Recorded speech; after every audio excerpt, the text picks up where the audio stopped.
ইউরোপের সবচেয়ে সুবিধাভোগী যে জনগোষ্ঠী, ওই জনগোষ্ঠীর মধ্যে আত্মহত্যার প্রবণতা সবচেয়ে বেশি। এবং এখন আমরা এখানেও পাচ্ছি, আমাদের দেশেও এটা হ্যাঁ, যত ওয়েস্টের দিকে যাচ্ছে এটা হচ্ছে ফ্রাস্ট্রেশন, এটা সুইসাইড। আমরা আদিম মানুষকে বলছি যে ওদের কাপড় এইরকম ছিল, আমরা প্রতিদিন আধুনিক হতে হতে শেষ পর্যন্ত নুড হয়ে গেলাম। Back to the pavilion. সারা পৃথিবীর জিডিপির 25% ছিল ইন্ডিয়া, এবং এই ইন্ডিয়ার মধ্যে সবচেয়ে সমৃদ্ধ অঞ্চল ছিল বাংলা। আমাদের মুসলিমের জন্য তখনকার পৃথিবীর রাজাবাদশাহরা তো অপেক্ষায় ছিলেন। বাক্সের ভিতর থেকে বেরিয়ে আসলো চুরি, খুন, ডাকাতি, হত্যা, প্রতারণা, স্বৈরাচারী শাসন, সমস্ত কিছু বেরিয়ে আসলো। এর মানে কি, পৃথিবীতে যা হচ্ছে, যত অনাচার, সমস্ত কিছু খোদার পক্ষ থেকে মানুষের উপর প্রতিশোধ।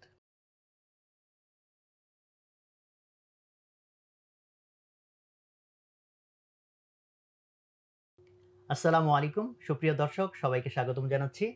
বইকথার আর একটা নতুন পর্ব নিয়ে আমি হাজির হয়েছি। আমি মাহমুদুল হাসান সোহাগ। আপনাদেরকে আহ্বান জানাচ্ছি আমাদের এই পর্বটি উপভোগ করার জন্য। আজকে আমাদের সাথে যিনি আলোচক হিসেবে বা আমাদের অতিথি হিসেবে আছেন, উনি হচ্ছেন কবি, গবেষক এবং আলেম মুসা আল হাফিজ।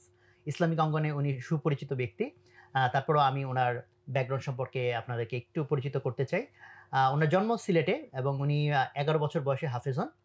এরপরে জাতীয় পর্যায়ে উনি শ্রেষ্ঠ তরুণ আলেম প্রতিভা 2008-এ সম্মানিত হন।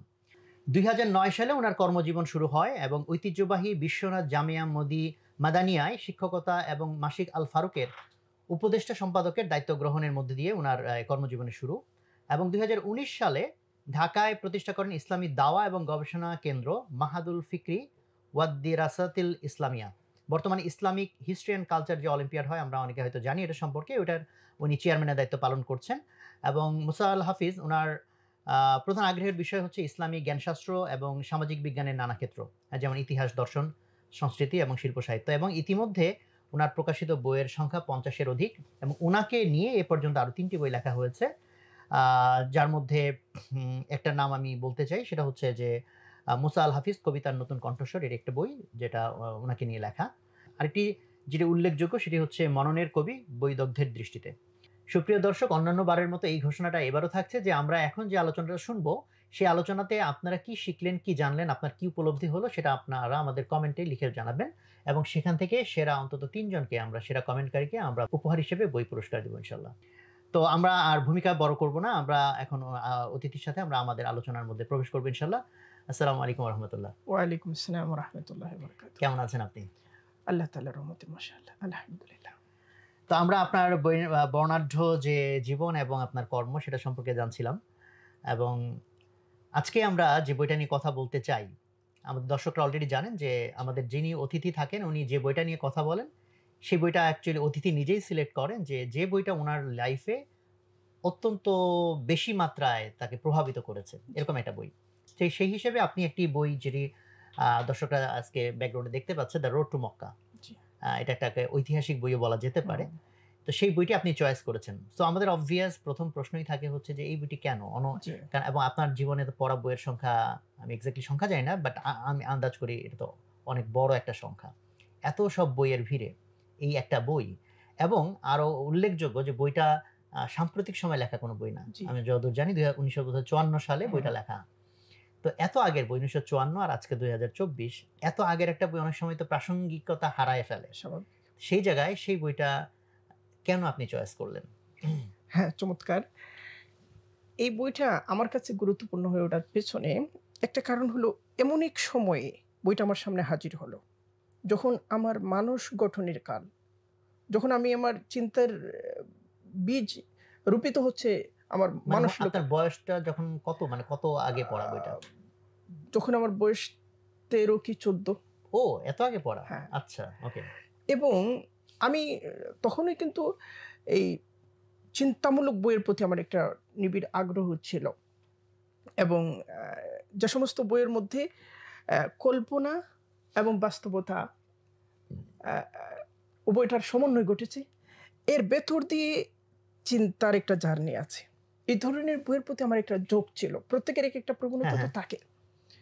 তো এই সময়ে যখন ঝোঁকটা অত্যন্ত তীব্র, এবং এই যে পাঠকের মৃত্যু নামে একটা গল্প আছে, যেটা পাঠ্যপুস্তকে পড়া হয়, যে পাঠক এক সময়ে একটা বইয়ের জন্য অত্যন্ত ব্যাকুল হয়ে আছেন, আবার ওই পাঠক দেখে গেল কয়েক বছর পরে ওই বইটা সামনে পাওয়ার পরে আর পড়তেছেন না।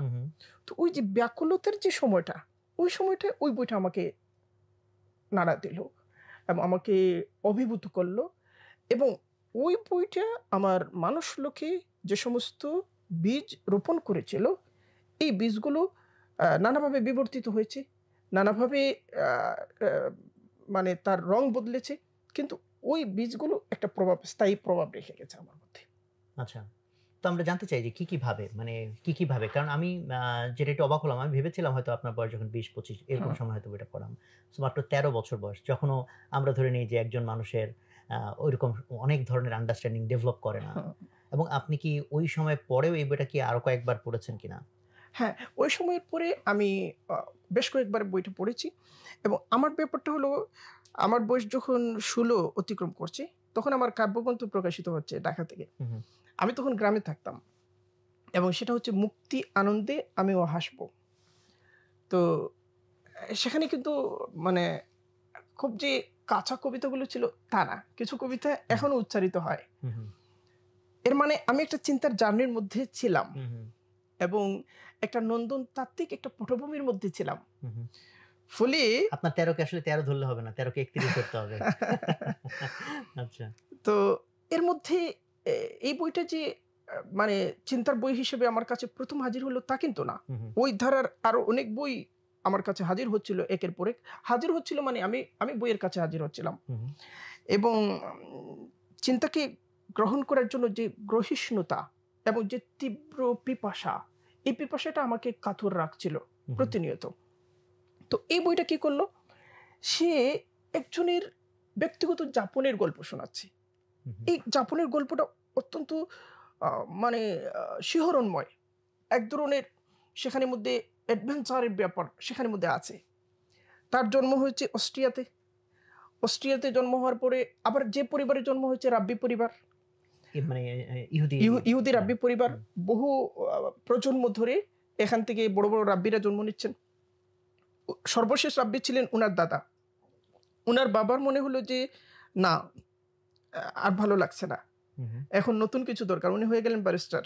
আচ্ছা, তো পরিবার চায় রাব্বি প্রথাকে আবার ফিরিয়ে আনতে। মোহাম্মদ আসাদের প্রতি, তখন তার নাম ছিল লিওপোল্ড উইস, মূল নাম ছিল লিও। যখন তিনি মুসলমান হলেন, ওই লিও এর অনুবাদ করলেন আরবি নাম আসাদ দিয়ে, মানে সিংহ। তো তার প্রতি চাপ যে তাকে রাব্বি হতে হবে। তার বয়স যখন 13 বছর, তখন তিনি রাব্বি হবেন বলে হিব্রু ভাষা শিখে ফেলেছেন। তার ভাষা কিন্তু হিব্রু ছিল না, ওই দেশের ভাষা হিব্রু ছিল না। হিব্রু ভাষা শিখে ফেলেছেন, হিব্রু ভাষার পাশাপাশি আরামিক ভাষাটাও শিখে ফেলেছেন। হিব্রু দরকার ওল্ড টেস্টামেন্ট বোঝার জন্য, আর আরামিক দরকার তালমুদ বোঝার জন্য, হিব্রুর পাশাপাশি তালমুদ বোঝার। তখন তার বয়স কিন্তু 13। আচ্ছা, এরপরে যখন তার বয়স 16, তখন কিন্তু তিনি জার্মানি শিখে গেছেন, ফরাসি শিখে গেছেন, ইংরেজি শিখে গেছেন। তার ভাষা মূলত ছিল জার্মান, এবং মানে অস্ট্রিয়ায় তিনি থাকতেন, এবং ওটা বিশ্বযুদ্ধের সময়, অস্থির একটা সময়, ওই সময়ের মধ্যে এগুলো ঘটেছে। আবার আরবি এবং ফার্সিটাও শিখে গেছেন। তারপর লেখকের জন্ম তাহলে কত সালে? 1900 জুলাই। এখন পরিবার তাকে তো রাব্বি বানাতে চায়। তিনি ধর্ম নিয়ে পড়াশোনা করেন, মানে পড়াশোনাটা সেই রকম না যে একটা বই পাইছি সেটা পড়ে আমি পরিতৃপ্ত, এরকম না। এমনকি একটা ভাষা তিনি অধিকার করছেন আরো গভীরে প্রবেশ করার জন্য।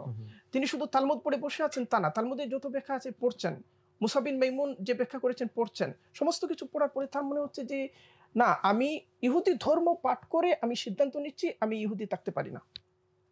আচ্ছা, কেন?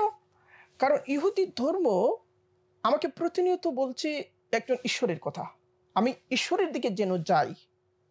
যে ঈশ্বরের দিকে আমাকে সে ডাকছে, ওই ঈশ্বরটা এত সংকীর্ণ কেন? তিনি কেন কেবলমাত্র বনী ইসরায়েলের ঈশ্বর? তিনি কেন কেবলমাত্র ইহুদিদের ভালো নিয়ে চিন্তা করেন? তিনি কেন অপরের জন্য নয়? তিনি কেন সবার জন্য নয়? ফলে এই যে তার মধ্যে প্রশ্ন ছিল, এই যে জিজ্ঞাসা ছিল, এই জিজ্ঞাসা তার মধ্যে একটা উদ্ভাবনী ক্ষমতার জন্ম দিল। তিনি বললেন যে না, ঈশ্বর তো এমন হতে পারেন না, তাহলে ধর্ম আমাকে আমার সামনে ঈশ্বরকে বিকৃতভাবে উপস্থাপন করছে, তাহলে এই ধর্মকে সন্দেহ করা উচিত। এই যে একটা সন্দেহবাদী মন, এবং জার্মানিতে তখন সন্দেহবাদী আন্দোলনের, সন্দেহবাদী দর্শনে একটা বড় ধরনের উত্থান হচ্ছে। এটা কি ফার্স্ট ওয়ার্ল্ড ওয়ারের সময়টা বলা যায় নাকি? হ্যাঁ, ওই প্রেক্ষাপটটাই হচ্ছে, হবে এরকম একটা প্রেক্ষাপট। এবং তখন তো মানে যুদ্ধের ডঙ্কা বেজে গেছে এই অবস্থা, এবং যুদ্ধের একেবারে কেন্দ্রবিন্দু ছিল অস্ট্রিয়া। সেখান থেকে তো এই অস্থিরতার মধ্যে কিন্তু তার চিন্তার জগৎটা ছিল অত্যন্ত স্থির এবং গতিমান। বাইরের যে সমস্ত ডামাডোল, এই ডামাডোল তাকে মানে বাসিয়ে নিচ্ছে না। তিনি এক সুনির্দিষ্ট গন্তব্যের দিকে এগোচ্ছেন, এবং সেটা হচ্ছে আত্মজিজ্ঞাসার মধ্য দিয়ে। তিনি যে ধর্ম পাঠ করছেন ওই ধর্মকে প্রতিনিয়ত প্রশ্ন করার মধ্য দিয়ে এগোচ্ছেন। তারপরে তার মনে হলো যে না, আমি এই ধর্মের হাতে আমার জীবনকে তুলে দেব না। তাহলে কি করা যায়?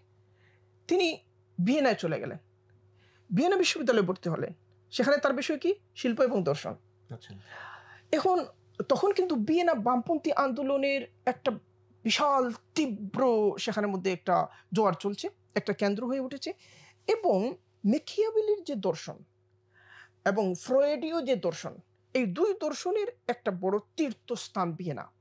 তো ফ্রয়েডীয় মনোবিকলন তত্ত্ব আর মেকিয়াভেলির পলিটিক্যাল তত্ত্ব, এগুলো চর্চা করতে করতে মোহাম্মদ আসাদ তো কোনো বিষয়ের উপরিকাঠামোর মধ্যে থাকেন না, তিনি ভেতরে যান।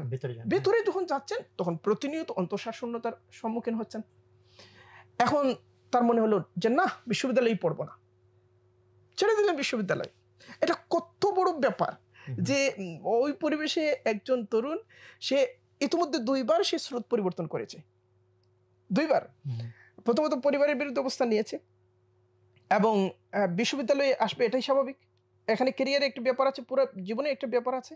কিন্তু সে অন্তর্গত জিজ্ঞাসার তাড়নায় সে বলছে যে না, বিশ্ববিদ্যালয়ে আমাকে কিছু দিতে পারছেন না, এই দর্শন এবং এই শিল্পতত্ত্ব আমাকে তৃপ্ত করছে না। তৃপ্তই যখন করছেন না, তাহলে তার সাথে আমি কত দূর এগোতে পারবো না। সে সিদ্ধান্ত নিল যে না, আমি এটা করবো না। এটা 2020 সালের শেষ দিকের ঘটনা। তখন তার বয়স মাত্র 20। মানে একজন মানে তার 60 ইয়ার যখন, তখনও কিন্তু এইভাবে চিন্তা করতে পারছে না, চিন্তার ওই জায়গায় যেতে পারছে না। এখন তিনি কি করলেন যে না, আমাকে স্বাধীনভাবে চিন্তা করতে হবে, এবং আমি সমাজে বিদ্যমান যে চিন্তাগুলো, ওই চিন্তার হাতে নিজেকে সঁপে দেব তা না, আমি চিন্তা নির্মাণ করব। তাহলে কি করতে হবে? তিনি মানে শিল্প সাহিত্য এবং দর্শনের পাঠের মধ্যেই তো ছিলেন। তিনি বললেন না, আমি সাংবাদিকতা করব। সাংবাদিকতা কেন?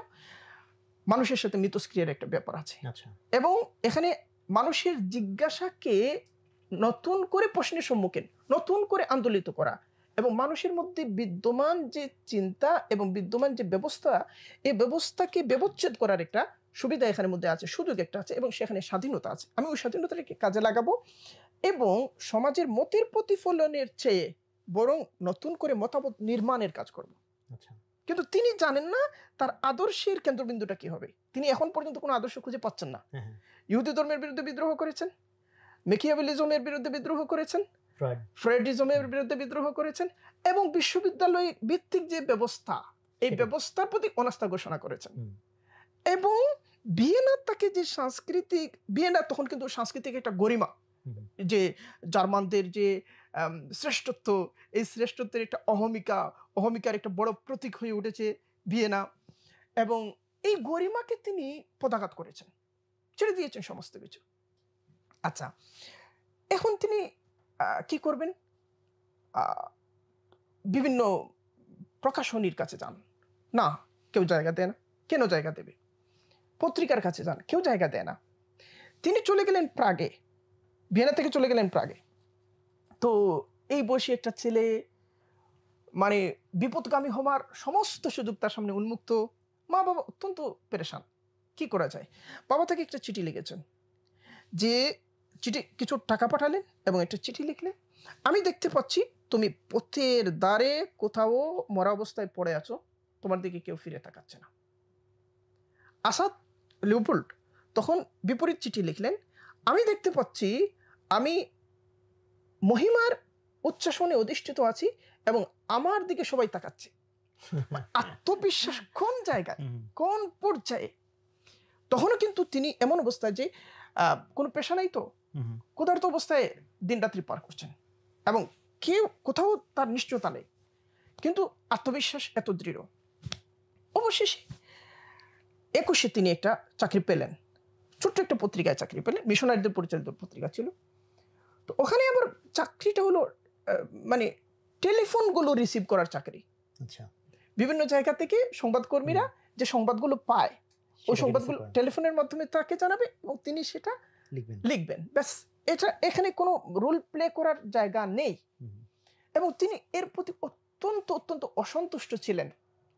এটা এজন্য না যে এখানে বেতন কম, বরং এজন্য যে তিনি যা চান সেই কাজটা করার সুযোগ সেটা এখানে নেই। হচ্ছে না। হুম, এর মধ্যে এই চাকরির মধ্যে অবস্থান করে তিনি নিজের ক্ষেত্রটাকে প্রসারিত করার জন্য প্রতিনিয়ত সচেষ্ট থাকলেন। এর মধ্যে ওই বিভিন্ন বড় বড় প্রতিষ্ঠান, তাদের টেলিফোন নাম্বার সংগ্রহ করতেন তিনি এবং তাদের সাথে যোগাযোগ রাখতেন। এবং কর্মঘণ্টা শেষ হওয়ার পরে তিনি মাঠে নেমে আসতেন সংবাদের তালাশে। এটা এটা পত্রিকা তাকে দায়িত্ব দেয় নাই, হুম, তার মন তাকে এই দায়িত্ব দিয়েছিল।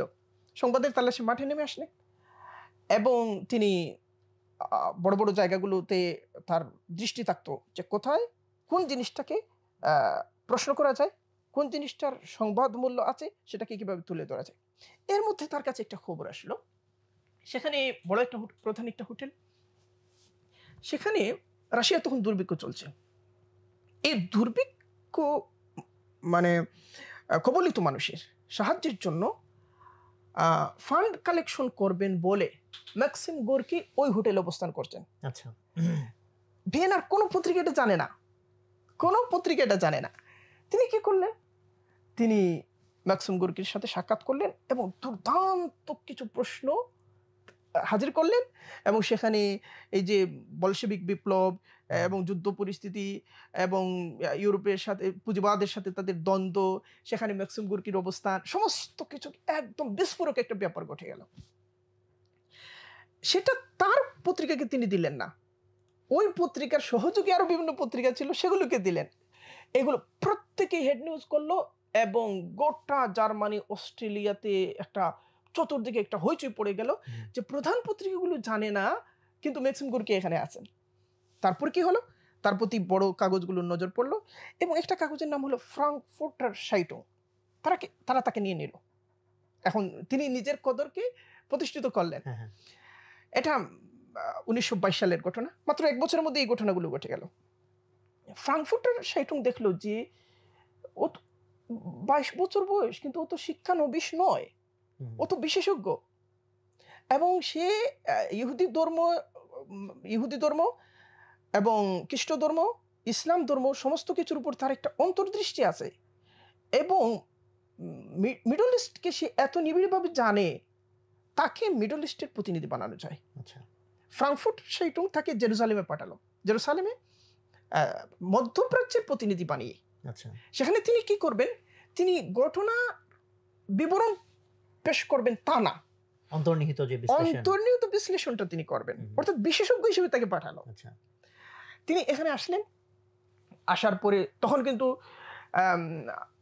আজ ইসরায়েল রাষ্ট্র প্রতিষ্ঠা হবে না আগামীকাল, এরকম একটা উত্তেজনা জানবাদীদের মধ্যে চলমান। এবং ডক্টর ওয়াইজম্যানের সাথে তার একটা বিতর্ক হলো যে আপনি কেন ইসরায়েল রাষ্ট্র প্রতিষ্ঠা করবেন, কিসের ভিত্তিতে, আপনার কোন যুক্তিতে, যে আমাদের পূর্বপুরুষরা এখানে ছিল। তিনি বলতে তাহলে তো মুসলমানদের পূর্বপুরুষরা স্পেনেও ছিল, তো আপনাদের পূর্বপুরুষরা 2500 বছর আগে এখানে ছিল, শেষের দিনে তো সারা দুনিয়া উলটপালট হয়ে যাবে, সবকিছু উলটপালট হয়ে যাবে। এই বিতর্কের মধ্যে ডক্টর ওয়াইজম্যানকে তিনি পরাস্ত করলেন এবং তখনও তিনি সবেমাত্র তরুণ। এই ঘটনাগুলো ঘটলো। আচ্ছা, তারপর তিনি জাজিরাতুল আরবে ছড়িয়ে পড়লেন। আরবের একেবারে সবচেয়ে প্রতাপশালী এবং প্রভাবশালী মানুষগুলোর সাথে তার সম্পর্ক, যেমন সৌদি রাজবংশের প্রতিষ্ঠাতা, তিনি তাকে নিজের পুত্র মনে করতেন। আচ্ছা, এবং অত্যন্ত নিবিড়। একদিকে তখনকার আরব শেখদের সর্বোচ্চ ব্যক্তিত্বের সাথে তার বন্ধুত্ব, অপরদিকে সবচেয়ে মানে দূরবর্তী গ্রামে বেদুইন, যে তার কাজই হচ্ছে যাযাবর জীবন এবং পশুপালন, তার সাথে তার বন্ধুত্ব এবং নিবিড় ঘনিষ্ঠতা। আবার তিনি যুদ্ধগুলো শুধু পর্যবেক্ষণ করছেন না, বরং অংশও নিচ্ছেন। আবার তিনি কিরকম অংশ নিচ্ছেন? যে যে ওয়াহাবি আন্দোলন হলো, হ্যাঁ, হ্যাঁ। সেখানের মধ্যে যে যুদ্ধগুলো হয়েছিল, এই যুদ্ধগুলিতে উপদেষ্টা হিসেবে তিনি অংশগ্রহণ আচ্ছা। করেছেন। আচ্ছা, আবার ফ্রন্ট লাইনে না। ফ্রন্টলাইনে হ্যাঁ, উপদেষ্টা হ্যাঁ, হিসাবে, হ্যাঁ, এবং হ্যাঁ। এটা তো অত্যন্ত গুরুত্বপূর্ণ ভূমিকা। হুম, হুম, হুম। আবার যখন লিবিয়ায় বিদ্রোহ হচ্ছে, তখন তিনি লিবিয়ার স্বাধীনতাকামীদের সদস্য হিসেবে প্রত্যক্ষ যুদ্ধমাঠে অংশগ্রহণ করার জন্য লিবিয়া চলে যাওয়ার সিদ্ধান্ত নিলেন। আচ্ছা। মানে অত্যন্ত বৈচিত্র্যময়। হুম। আরেকটা ঘটনা বলি নাই, এটা হলো যে বিশ্ববিদ্যালয় থেকে যখন তিনি সরে গেলেন, হুম। ভিয়েনা বিশ্ববিদ্যালয় থেকে সরে গেলেন, তারপরে তিনি সিদ্ধান্ত নিলেন অস্ট্রিয়ার সেনাবাহিনীতে অংশগ্রহণ করবেন। কিন্তু অস্ট্রিয়ার সেনাবাহিনীতে তখন একটা বয়সের ব্যাপার ছিল, তার বয়স কিন্তু হয় নাই তখন অংশগ্রহণের জন্য, ফলে তাকে লম্বা সময় অপেক্ষা করতে হয়েছে। তারপরে অস্ট্রিয়ার সেনাবাহিনীতে তিনি অংশ নিলেন। এরপরে যুদ্ধ শেষে কি হলো, অস্ট্রিয়ার সেনাবাহিনী হয়ে গেল, মানে অস্ট্রিয়া তো দখল হয়ে গেল যুদ্ধের মধ্যে, অস্ট্রিয়ার সেনাবাহিনী অকার্যকর হয়ে গেল। তারপর তাকে সাংবাদিকতার মধ্যে যেতে হয়েছে। অর্থাৎ সেনাবাহিনীর সাথে তার যুক্ত হবার একটা প্রেক্ষাপট তার তারুণ্যের একেবারে প্রথম লগ্ন থেকে ছিল। এরপরে কি হলো যে তিনি এই আরবের মধ্যে তার এই বইয়ের মধ্যে দেখবেন তার সফর সঙ্গী জায়েদ, মানে এত বেশি যে এটা তার আত্মজীবনী না জায়েদের আত্মজীবনী, আলাদা করার সুযোগ নাই। মানে প্রতিনিয়ত জায়েদ তার অনুভূতির সঙ্গী, জায়েদ তার স্বপ্নের সঙ্গী, জায়েদ তার মানে রোগাক্রান্ত মুহূর্তের নিঃশ্বাসের সঙ্গী, সমস্ত কিছু এত নিবিড়ভাবে নিতে পারা।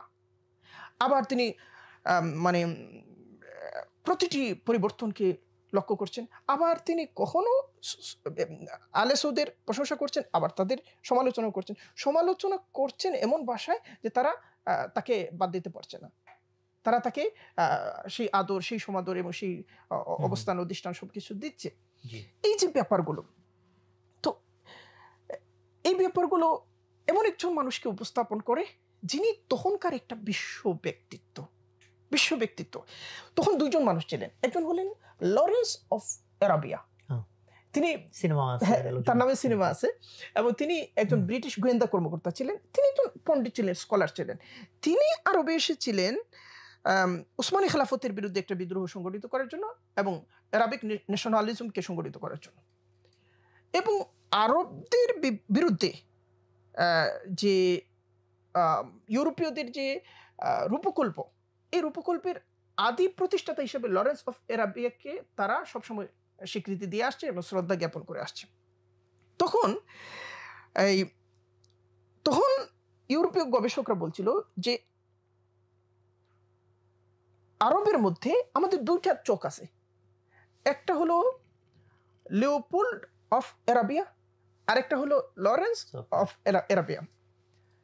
কিন্তু ওই তাদের যে দ্বিতীয় চোখটা, এই চোখটা যে তাদের ছিল না, লিওপোল্ডের কথা, হ্যাঁ লিওপোল্ডের চোখটা। লিওপোল্ড কি করলেন, তিনি একজন লরেন্স হলেন ইউরোপের প্রতিনিধি হয়ে এখানে এসেছেন, আর লিওপোল্ড হলেন যে সত্য সন্তানের আকাঙ্ক্ষা নিয়ে এখানে এসেছেন। শেষ পর্যন্ত কি হলো, তিনি আরবের সংস্কৃতিটা দেখলেন, সেখানের মধ্যে মানুষের সাথে মানুষের মিথস্ক্রিয়াটা দেখলেন, মানুষের সাথে মানুষের নিবিড় বন্ধনটাকে তিনি দেখলেন, এবং মানুষের প্রশান্তির জায়গাগুলোকে তিনি আবিষ্কার করলেন। একটা মানুষ সমস্ত সুযোগ সুবিধা থেকে অনেক দূরবর্তী জীবনের মধ্যে থেকে সে কিভাবে প্রশান্তি উদযাপন করতে পারে, অপরদিকে ভিয়েনার সবচেয়ে সমৃদ্ধ পরিসরে বসবাস করে সবচেয়ে অস্থির জীবনে কিভাবে কাটাচ্ছে মানুষ, দুই দৃশ্যই তিনি দেখলেন। এই উভয় দৃশ্যকে তিনি মানসপটের মধ্যে হাজির করে তিনি একটা বিচারে বসলেন, নিজে অনুসন্ধানে বসলেন যে তাহলে আমরা এত কিছু করছি কিসের জন্য, এই শান্তিটার জন্য, প্রশান্তিটার জন্যই তো। তাহলে সে কিভাবে সমস্ত কিছু না পেয়েও প্রশান্তি পায়, আর ও কিভাবে সমস্ত কিছু পেয়েও প্রশান্তি পায় না। তাহলে মানুষের আরেকটা সত্তা আছে, সেই সত্তাটা তাকে বস্তুগত উপাদানের বাইরেও একটা প্রশান্তি দিতে পারে। সেই সত্তাটা আমি ইউরোপে কেন পেলাম না, এখানে কেন পাচ্ছি? ফলে তিনি কি করলেন যে তিনি এর মর্ম বস্তু অনুসন্ধানে নেমে পড়লেন। তিনি যত দিক থেকে অনুসন্ধান শুরু করলেন, দেখা গেল এর মূলে আছে ইসলাম, যত দিক থেকে। ফলে তার কাছে মনে হলো যে না, ইসলাম তো জীবনের সকল মাত্রাকে ধারণ করে, সকল মাত্রাকে ধারণ করে। এবং ইহুদি ধর্ম যে সমস্ত মানে রেসিস্ট দৃষ্টিভঙ্গি পোষণ করার কারণে তিনি ইহুদি ধর্মের প্রতি আস্থা হারিয়েছিলেন, ওই আস্থা হারানোর মানে জায়গাগুলো থেকে ইসলামের উপর একটা তদন্ত চালালেন যে ইসলাম ওইসব বিষয়ে কি বলে, ওইসব বিষয়ে কি বলে, ইসলাম কি কোনো রেসিস্ট বক্তব্য হাজির করে, কিংবা ইসলামের মধ্যে কোনো যাকে বলে কমিউনাল কিছু কোনো ব্যাপার স্যাপার আছে কিনা। না, সকল তদন্তে তিনি তখনও কিন্তু মুসলমান হন নাই, একেবারে নির্মোহ একটা জায়গা থেকে, তিনি যে জায়গা থেকে ইহুদি ধর্মের তদন্ত করেছিলেন ওই জায়গা থেকেই তার তার মানে সচেতন মন প্রতিনিয়ত বলছে যে না, ইসলাম তো এরকম না, ইসলাম তো এরকম। এবং তিনি ইউরোপ থেকে উঠে এসেছেন। তার একটা বই আছে, ইসলাম এট দ্য ক্রস রোড। সেখানের মধ্যে ইউরোপ ইসলামকে কিভাবে দেখে, কিভাবে সমালোচনা করে, কিভাবে নিন্দা করে, তিরস্কার করে, সমস্ত পটভূমি তার চোখের সামনে হাজির ছিল। ইসলামের সমস্ত নিন্দাকে মাথায় রেখে তিনি ইসলামের মুখোমুখি হলেন। দেখা যাচ্ছে যে না, এই নিন্দাগুলো তো এক ধরনের স্টেরিওটাইপ, এগুলো হচ্ছে ইউরোপের বদ্ধমূল্য একটা কুসংস্কার। ফলে তার কাছে মানে ইসলাম ছিল নতুন করে নিজেকে আবিষ্কার করার একটা পটভূমি, নতুন করে নিজেকে উদযাপন করার একটা ঋতু তার সামনে হাজির হলো, যে ইসলাম তাকে সেই সব জিনিসের সন্ধান দিচ্ছে। চিন্তার প্রথম মুহূর্ত থেকে, চিন্তা চর্চার প্রথম মুহূর্ত থেকে তিনি যে জিনিসগুলো অনুসন্ধান করেছিলেন, কিন্তু তিনি কখনো সচেতনভাবে ভাবেন নাই তিনি মুসলমান হবেন। তারপরে এই যে জার্নি 1921 থেকে 1926 পর্যন্ত, এখানে তিনি যে সাংবাদিকতা করেছেন, তখনকার ইউরোপের শীর্ষস্থানীয় সাংবাদিকদের তিনি একজন, লিওপোল্ড লুইস।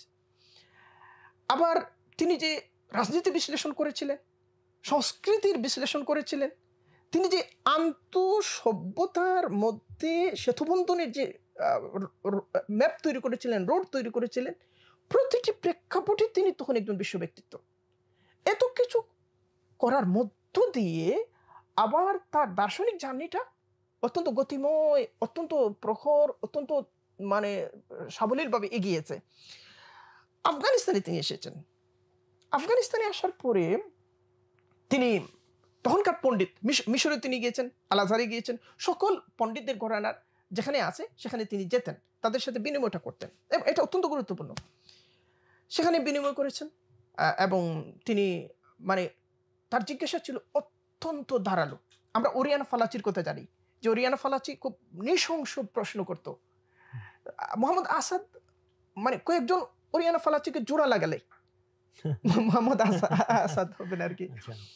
তো এখন কি হলো, তিনি সব চিন্তা করে না যেতেন এবং সবাইকে প্রশ্ন করতেন, একে সুফি হোক, সালাফি হোক, যাই হোক, তিনি এগুলো করতেন। আফগানিস্তানে তিনি কিছু পণ্ডিতদের সাথে তার বিনিময় হচ্ছিল, তখন তিনি ইসলাম সম্পর্কিত তার যে দৃষ্টিভঙ্গি তুলে ধরলেন। তো একজন পণ্ডিত বললেন, আপনি তো মুসলমান, কেবলমাত্র আপনি জানেন না। আচ্ছা, তখন থেকে আসাদের মনে হলো যে এটা কেমন কথা, যে আমি কি আসলেই মুসলমান হয়ে গেছি। মানে তখন থেকে সচেতনভাবে তিনি নিজেকে ইসলামের মধ্যে দেখতে শুরু করলেন যে আসলেই তো আমি মুসলমান, আসলেই তো আমি মুসলমান। প্রতিটি বিবেচনায় মনে হলো। তার ওয়াইফ ছিলেন পোলা হামিদা, তো তার ওয়াইফের সাথেও তার এই চিন্তার বিনিময়টা জারি ছিল। 26-এ তিনি ইউরোপে গেলেন। তার মনে হলো যে আমি ইসলাম গ্রহণ করব, ইসলামের মধ্যে আমি অলরেডি চলে এসেছি, মানে আমার জীবন, আমার সত্য অনুসন্ধান আমাকে শেষ পর্যন্ত ইসলামের গন্তব্যে হাজির করেছে। এখন আমি যে ইসলামে এসেছি এই ঘোষণা দেওয়ার সবচেয়ে ভালো স্টেজ হচ্ছে ইউরোপ, আমাকে সেখানে গিয়ে ঘোষণাটা দিতে হবে। তিনি ইউরোপে গিয়ে সেই ঘোষণাটা দিলেন যে আমি মুসলমান।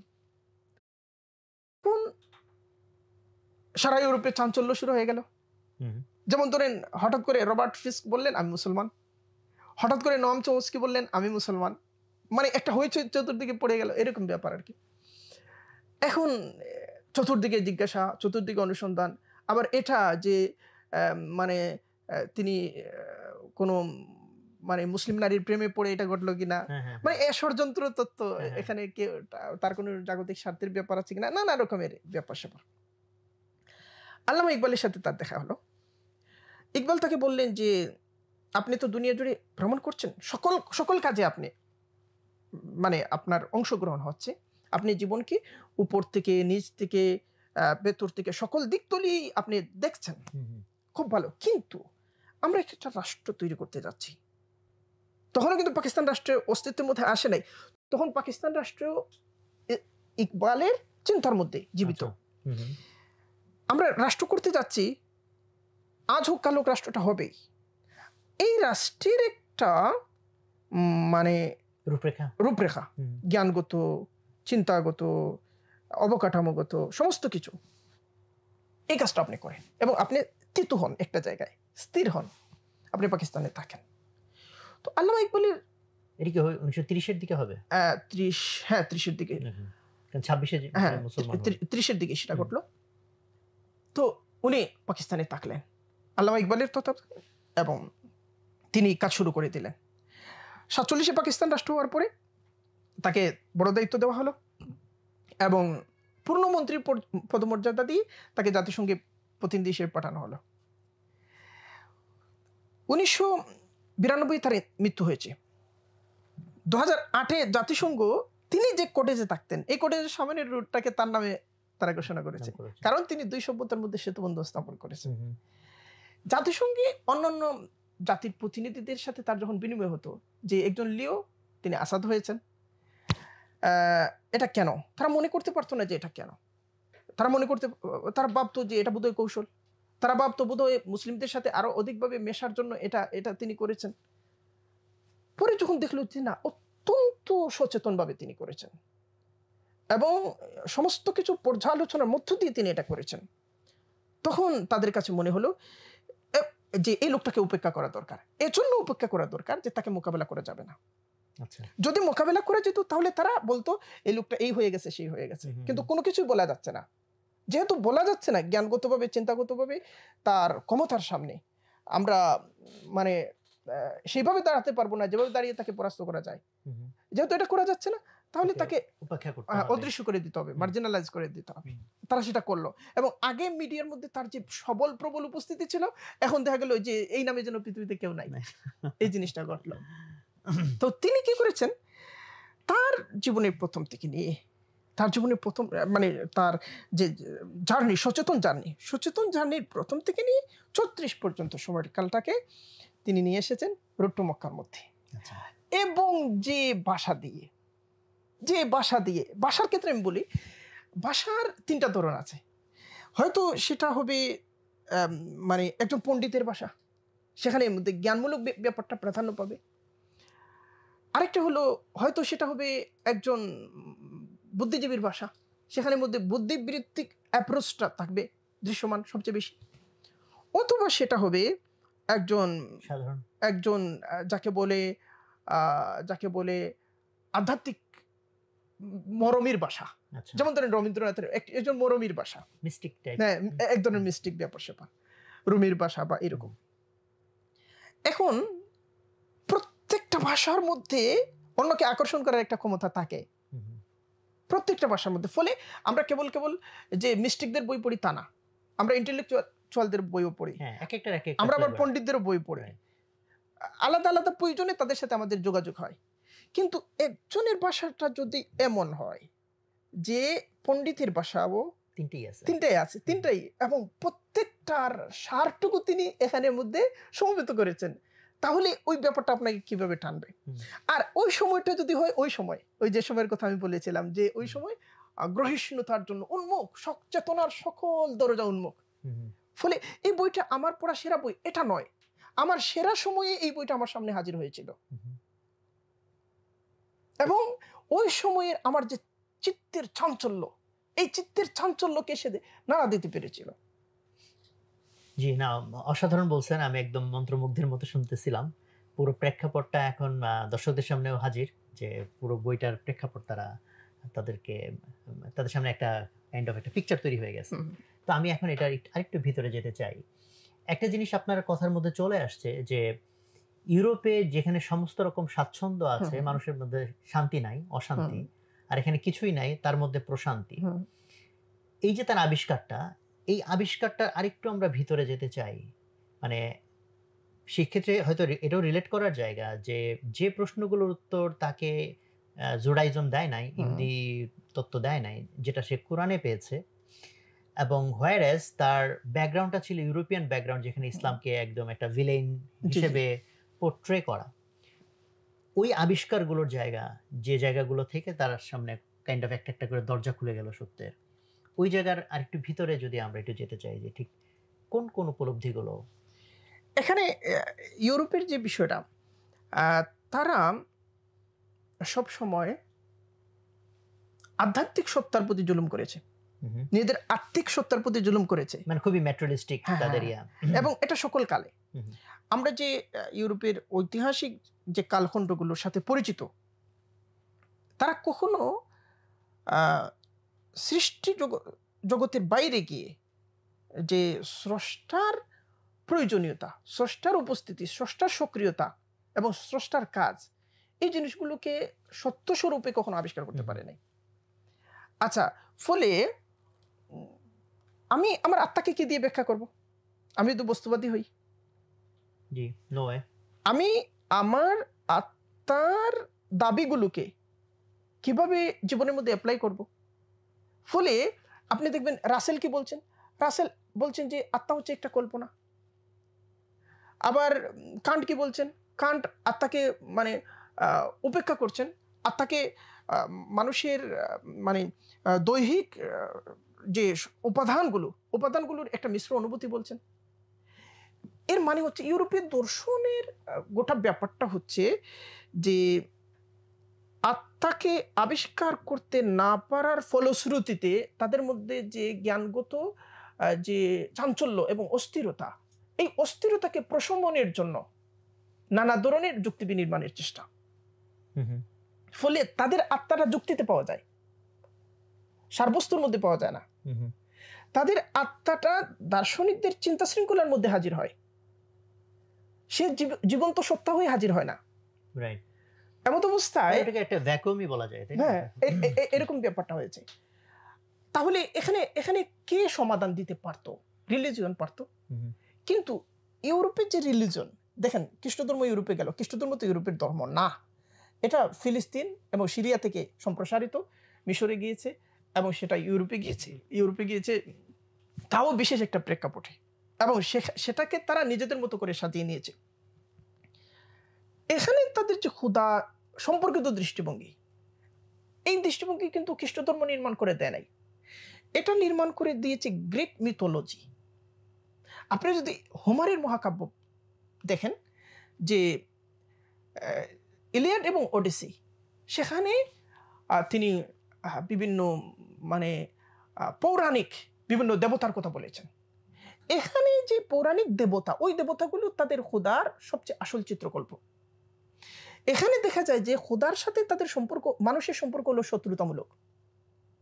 এই যে আমরা পবিত্র আগুন চুরির কাহিনী জানি, প্রমিথিউসের কাহিনী জানি, পেন্ডোরার বাক্সের কাহিনী জানি, যে খোদা পবিত্র আগুন রেখেছিলেন, সেটা মানুষের পক্ষ থেকে একজন চুরি করে এনেছিল। কেন চুরি করলো মানুষের পক্ষ থেকে? এই কারণে খোদা তাআলা মানুষের উপর শাস্তি দেওয়ার জন্য পেন্ডোরাকে বানালেন, পেন্ডোরার হাতে একটা বাক্স দিয়ে পাঠিয়ে দিলেন পৃথিবীতে, এবং বলে দিলেন এই বাক্স খোলা যাবে না, কিন্তু পেন্ডোরার মধ্যে ঢুকিয়ে দিলেন বাক্সটা খোলার আগ্রহ। পেন্ডোরা এসে বাক্সটা খুললেন, বাক্সের ভিতর থেকে বেরিয়ে আসলো চুরি, খুন, ডাকাতি, হত্যা, প্রতারণা, স্বৈরাচারী শাসন, সমস্ত কিছু বেরিয়ে আসলো। এর মানে কি? পৃথিবীতে যা হচ্ছে, যত অনাচার, সমস্ত কিছু খোদার পক্ষ থেকে মানুষের উপর প্রতিশোধ। এর মানে তাহলে মানুষকে কিভাবে মুক্ত হতে হবে এই প্রতিশোধের চক্র থেকে? খোদার বিরুদ্ধে তাকে লড়ে যেতে হবে। এই যে মানে খোদা সম্পর্কিত দৃষ্টিভঙ্গি, খোদার সাথে মানুষের বৈরিতার এবং খোদার সাথে প্রতিনিয়ত একটা লড়াইয়ের। আপনি দেখবেন যে বাইবেলের মধ্যে হযরত মানে যাকব, আমরা ইয়াকুব আলাইহিস সালামের কথা বলি, যাকবের সাথে খোদার কুস্তি হচ্ছে। এটা যাকবের সাথে খোদার কুস্তি হচ্ছে, এটা কিভাবে হয়? তো আবার বাইবেলের মধ্যে আপনি দেখবেন যীশু খ্রিস্ট বলতেছেন যে যে ঈশ্বরের প্রাপ্য ঈশ্বরকে দাও, আর সিজারের প্রাপ্য সিজারকে দাও। সিজার মানে তখন রোমান সম্রাটকে সিজার বলা হতো। এর মানে কি? দুজনের প্রাপ্য আলাদা, দুজনের চাহিদা আলাদা, দুজনের আবেদন আলাদা। এই যে আমরা সেকুলারিজমের কথা বলি, সেকুলারিজম তো বাইবেলের মধ্যেই নিহিত। এবং ইউরোপীয় যে খোদা সম্পর্কিত দৃষ্টিভঙ্গি, এই দৃষ্টিভঙ্গির কেন্দ্রের মধ্যে সেটা নিহিত। দুনিয়ার জন্য একটা, আখিরাতের হ্যাঁ, জন্য একটা। দুনিয়ার জন্য একটা, আখিরাতের জন্য একটা। যদি আমি দুনিয়াটাকে ভালো করতে চাই তাহলে আখিরাতের সাথে সুষম সমন্বয়ের কোনো জায়গা নাই। আর এই কারণে তারা আরেকটা কাণ্ড করেছিল, এটা খ্রিস্টবাদের প্রথম দিকে ঘটেছে, সেটা হলো বৈরাগ্য। আল্লাহ তাআলা কোরআনের মধ্যে বলেছেন যে ওয়ারুহবানিয়াতান ইবতাদাউহা মা কাতাবনা আলাইহিম ইল্লা ইবতিগা রিদওয়ানিল্লাহ। খ্রিস্টানরা কি করেছে? বৈরাগ্যকে তারা আবিষ্কার করে নিয়েছে।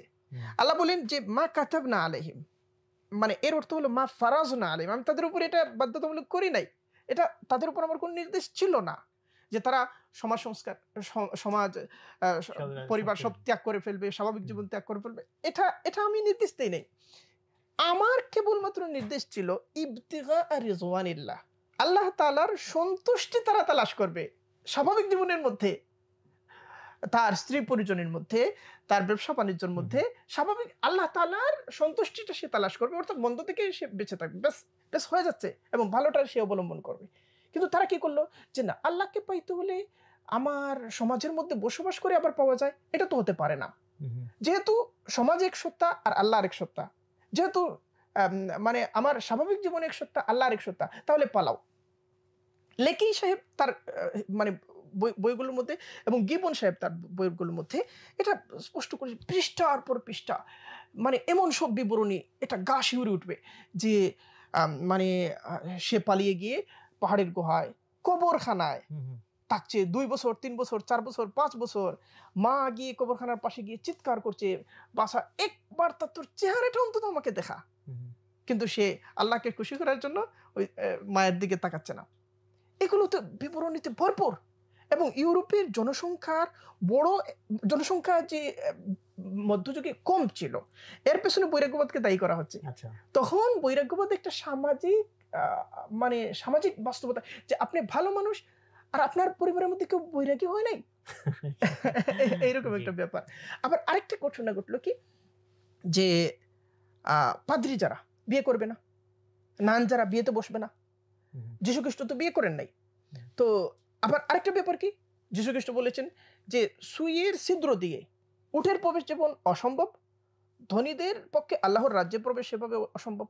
তাহলে আমি আল্লাহর রাজ্যেই তো প্রবেশ করতে চাই, তাহলে আমি তো ধনী হতে পারবো না। মানে দুনিয়া এবং আখিরাতের মধ্যে এই যে দ্বন্দ্ব বাইবেল থেকে এসেছে। যীশু খ্রিস্টের বক্তব্য, যীশু খ্রিস্টের জীবনটা কি?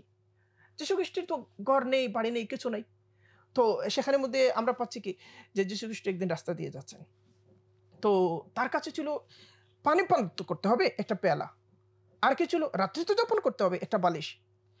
তো হঠাৎ তিনি কোথাও যাচ্ছেন, দেখলেন যে একজন রাখাল সে হাত দিয়ে এইভাবে চুল্লি দিয়ে পানি পান করছে। তো তার মনে হলো যে আরে, পানি পান করার জন্য তো পেয়ালার দরকার নেই, তাহলে আমি এই পেয়ালাটা কেন রাখছি? পেয়ালাটা তিনি ফেলে দিলেন। আচ্ছা, আরেক জায়গায় গিয়ে দেখলেন যে একজন যাযাবর মানুষ, সে রাতে ঘুমাচ্ছে, হাতের উপর মাথা রেখে ঘুমাচ্ছে। তার মনে হলো যে তাহলে তো বালিশেরও দরকার নেই, বালিশটা তিনি ফেলে দিলেন। তো এই যে মানে সমস্ত কিছু চুড়ে ফেলা, না বালিশটাও রাখা যাবে না, পেয়ালাটাও রাখা যাবে না, এবং আল্লাহকে পাইতে হবে, এই যে দ্বন্দ্বটা, এই দ্বন্দ্বটা কিন্তু বাইবেল থেকে এসেছে, বাইবেল থেকে এটা এসেছে। এখন দেখা যাচ্ছে বাইবেল পূর্ববর্তী তাদের যে খোদা দৃষ্টি, সেই দৃষ্টিভঙ্গির মধ্যে দ্বন্দ্ব ছিল, দ্বন্দ্ব না, বরং আমাকে জয়ী হতে হলে আল্লাহকে পরাজিত করতে হবে, এরকম একটা ব্যাপার। অর্থাৎ আল্লাহর আকাঙ্ক্ষাকে পরাজিত করতে হবে, কারণ আল্লাহ আমার উপর প্রতিশোধ নেওয়ার জন্য সবসময় উদ্গ্রীব, এরকম একটা ব্যাপার ছিল।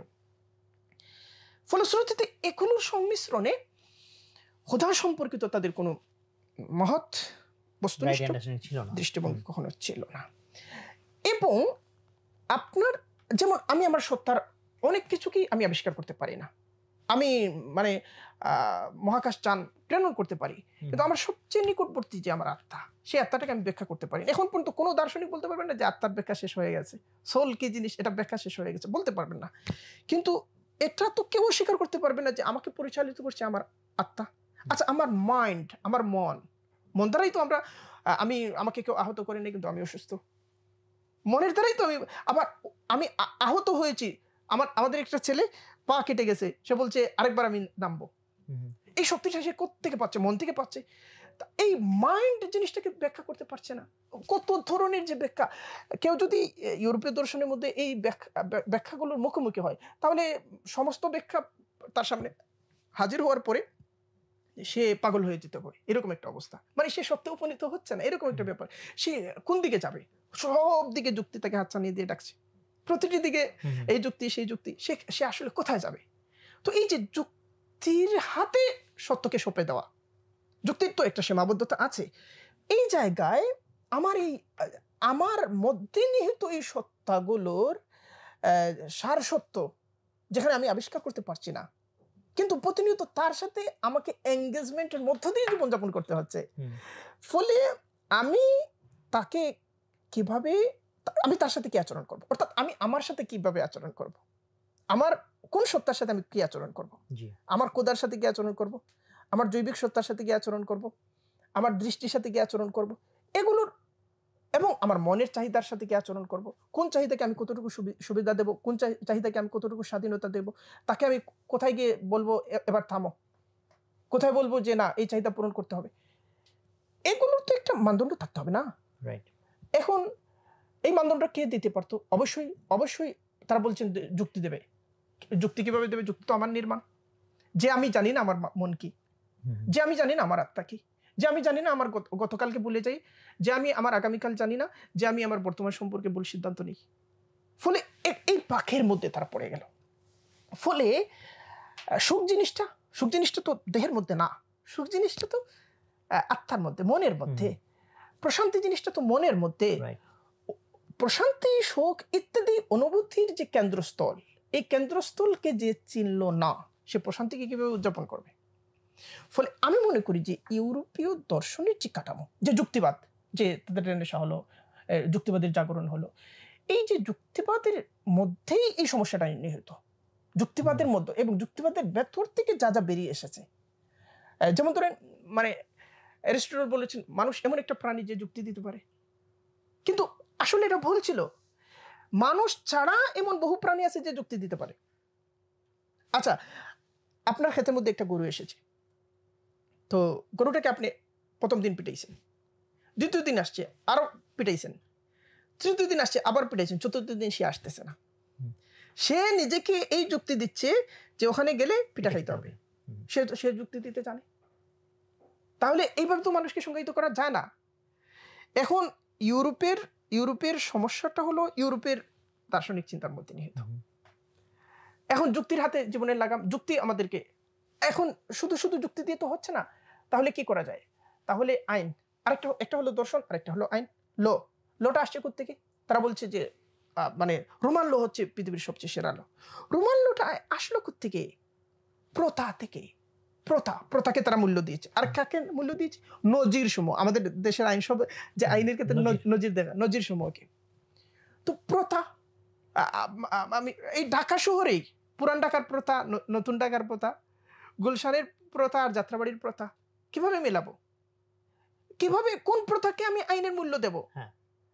কোন আমলের প্রথাকে আমি আইনের মূল্য দেব, আর কোন আমলের কোনটাকে স্ট্যান্ডার্ড ধরব আর কি, একটু কঠিন। কিভাবে এটা কিভাবে হবে? এখন তার মানে কি, মানে উপস্থিত গণ ইচ্ছা, এখন এই সমস্যা থেকে আরো সামনে অগ্রসর। উপস্থিত গণ ইচ্ছা আইন নির্মাণ করবে, ফলে গণতন্ত্র। উপস্থিত গণ ইচ্ছা আইন নির্মাণ করবে। গণ ইচ্ছা এখন বলছে যে এরকম, ব্যাস এটা আইন হয়ে যাবে, এরকম নয়, ব্যাস এটা আইনের মর্যাদা হারাবে। এর মানে কি? সত্যের সাথে দুইটা জিনিস, মোলাকাত এক জিনিস, মোকাবেলা আরেক জিনিস। সত্যের সাথে মোলাকাতের যে আন্তরিক চেষ্টা, সেটা নয়। সত্যের সাথে সম্পর্কিত যে প্রশ্নগুলো, এই প্রশ্নগুলোর মোকাবেলা। বাংলাদেশে কিছু দার্শনিক আছেন, মোকাবেলা, এই প্রশ্নের মোকাবেলা, ওই প্রশ্নের মোকাবেলা। তো এখন তারা কি করলো, যে এই জিনিসগুলোকে যুক্তি দিয়ে এবং তথাকথিত আইন বলতেই, আমি কোনো জিনিসকে আইন বললেই তো সেটা আইন হয়ে যাচ্ছে না। বিগত সরকার আইন করলো ডিজিটাল নিরাপত্তা আইন, সেটা তো আইন নয়। আইনটাকে আইন হতে হবে না, ইনসাফের মানদণ্ডে তো দাঁড়াতে হবে। তো আইন বলে দিলেই সেটা তো আইন হচ্ছে না। তো এখন দর্শন এবং লিগ্যাল ইস্যুসগুলো এবং দার্শনিক ইস্যুসগুলো, এগুলো প্রচুর পরিমাণে কথার উপর কথা বলার বুনন করেছে। প্রচুর পরিমাণে, এবং এগুলো তো একাডেমিয়ায়, এগুলোই তো শিল্প সাহিত্যে। হ্যাঁ, মোরালিটির ডেফিনিশন তো হ্যাঁ। অ্যাকচুয়ালি ক্রিটিক্যাল জিনিস। হ্যাঁ, হ্যাঁ। এবং হুম, এগুলোই তো পাঠ্যপুস্তকে, এগুলোই তো নাটকে, সিনেমা, এগুলোই তো। কিন্তু এগুলো কি করছে? এগুলো আমার জাত দেখে তাকে উদ্দীপিত করছে, উজ্জীবিত করছে, তার চাহিদা যোগানোর চেষ্টা করছে। আমার জাত দেখে না তাকে উপেক্ষা করছে, অবজ্ঞা করছে, একপাশে ঠেলে দিচ্ছে। ফলে সে নিজের সাথে নিজের যে দ্বন্দ্ব, নিজের প্রথম সত্তার সাথে নিজের দ্বিতীয় সত্তার যে লড়াই, এই লড়াইয়ের মধ্যে সে প্রতিনিয়ত ঘূর্ণয়মান। এই কারণে আপনি দেখবেন ইউরোপের সবচেয়ে সুবিধাভোগী যে জনগোষ্ঠী, ওই জনগোষ্ঠীর মধ্যে আত্মহত্যার প্রবণতা সবচেয়ে বেশি। হুম। এবং এখন আমরা এখানেও পাচ্ছি, আমাদের দেশেও এটা পাচ্ছি। হ্যাঁ, যত ওয়েস্টের দিকে যাচ্ছে এটা হচ্ছে। ফ্রাস্ট্রেশন, এটা হচ্ছে। সুইসাইড। এখন আমরা বলছি যে ইউরোপ থেকে আমাদের মুক্ত হতে হবে।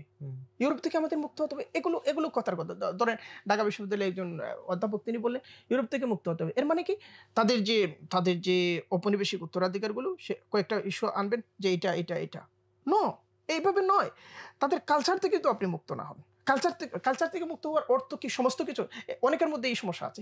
ওই জিনিসটা ইউরোপিয়ান, ওই জিনিসটা ইউরোপিয়ান, ওই জিনিসটা ইউরোপিয়ান। এরকম ব্যাপার না। মানব জাতির সম্মিলিত অভিজ্ঞতা এক জিনিস। আর আরেকটা জিনিস হলো কোন জিনিসের মধ্যে ঠিক সমস্যাটা, কোন জিনিসটা ঠিক সাংঘর্ষিক, কোন জিনিসটা মানে আমার ধর্মের সাথে সংঘর্ষ করে, এবং কোন জিনিসটা আমার বিকাশের সাথে সংঘর্ষ করে।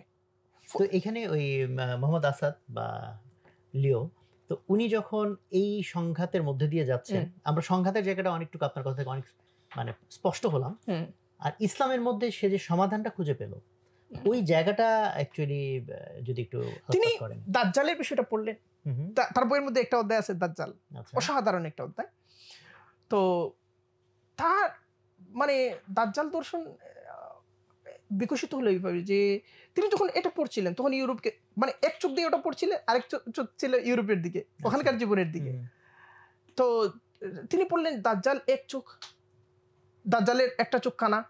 আচ্ছা, তিনি দেখলেন যে দাজ্জালের মানে মধ্যে অনেকগুলো মিরাকল থাকবে, অনেকগুলো অলৌকিক ব্যাপার থাকবে, এবং সে সারা দুনিয়ার মানুষকে মন্ত্রমুগ্ধ করে ফেলবে, তার পেছনে মানুষ দৌড়াবে, এবং সে চাইলে এই এটা গোটাতে পারবে, ওটা গোটাতে পারবে, এই সে কৃষির মধ্যে এটা গোটাবে, সে আবহাওয়ার মধ্যে এটা গোটাবে, সে উৎপাদন ব্যবস্থার মধ্যে এটা গোটাবে। তিনি ওগুলো পড়ছিলেন এবং ইউরোপীয় অভিজ্ঞতার সাথে মেলাচ্ছিলেন, প্রতিটি ঘটনাকে মেলাচ্ছেন। এবং যখন তিনি ট্রেনের মধ্যে মানে বিপুল পরিমাণে মানুষের সমাগমের মধ্যে ট্রেনে, তখনও তিনি ওই মেলানোর প্রক্রিয়ার মধ্যে ছিলেন, ট্রেনের মধ্যে বসে বসে ওই মেলানোর প্রক্রিয়ার মধ্যে। তার কাছে মনে হলো যে আমি তো দাজ্জালকে মানে দাজ্জালের দেখা পেয়ে গেছি, দাজ্জালের সাথে আমার সাক্ষাৎ হয়েছে। সেটা কোথায়? সেটা হচ্ছে ইউরোপীয় সভ্যতা। আপনি যে বাংলাদেশে দেখবেন বাজিদ খান পন্নী নামে একজন আছে, ওনার একটা বই আছে যে ইউরোপীয় সভ্যতা হচ্ছে দাজ্জাল। এখন মোহাম্মদ আসাদের এই আবিষ্কার তো তার আত্ম উপলব্ধি, এবং এটা তার হাইপোথিসিস, এবং এর মধ্যে বস্তুনিষ্ঠতা নানা জায়গা আছে, কিন্তু এটাকে আমরা এভাবে বলতে পারি না, কারণ কোরআন হাদিস দাজ্জালের একটা স্বরূপ নির্ধারণ করে দিয়েছে। তো এখন এই ওনার কাছে মনে হলো যে না, আমি দাজ্জালকে পেয়ে গেছি, এবং ওই দাজ্জালটা হচ্ছে ইউরোপীয় সভ্যতা। এখন জীবনের জন্য যে দুটি চক্ষু দরকার, একটা চক্ষু সে আমার থেকে ছিনিয়ে নিয়েছে, তাহলে আমাকে কি করতে হবে? আমার দ্বিতীয় চক্ষুকে খুঁজে বের করতে হবে, অথবা প্রথম চক্ষুকে খুঁজে বের করতে হবে। আমার দ্বিতীয় চক্ষু আছে, প্রথম চক্ষুটা আমার খুঁজে বের করতে হবে। তাহলে ইসলাম কিভাবে আমাকে দুইটা চক্ষু দেয়? ফলে তিনি তদন্তের মধ্যে ইসলামকে সামনে আনলেন। কিন্তু মুসলিম সভ্যতার মধ্যে তার সময়ে বিদ্যমান মুসলিম সভ্যতার মধ্যে দুই চক্ষু নিদর্শন ছিল না, কারণ ইউরোপ আল্লাহকে চিনেছে এবং দুনিয়াকে আল্লাহর জায়গায় বসাইছে। কিন্তু তখনকার কিংবা এখনকার প্রাচ্য কিংবা মুসলিম জাহান আল্লাহকে চেনার দাবি করছে, কিন্তু সে দুনিয়ার সাথে আল্লাহর একটা সংঘাতমুখী সম্পর্কের মধ্যে এখন পর্যন্ত সে আবর্তিত।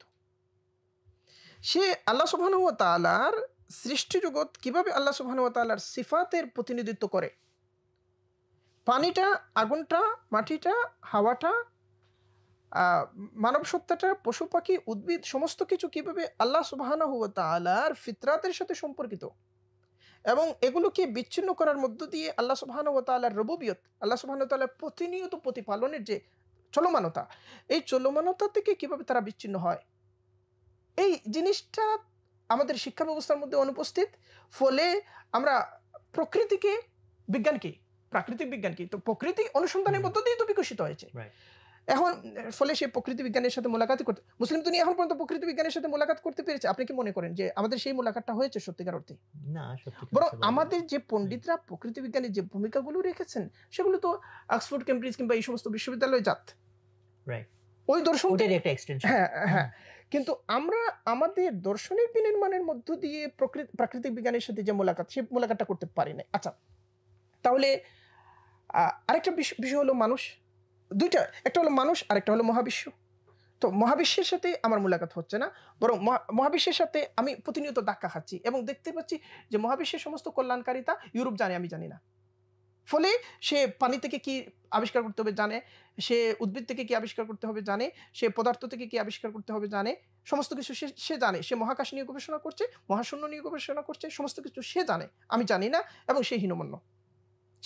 কিন্তু এই যে মানে সমন্বয়ের যে অত্যন্ত শক্ত এবং গভীর একটা পটভূমি তার ছিল, তার পূর্ববর্তী দর্শনের মধ্যে বিদ্যমান ছিল।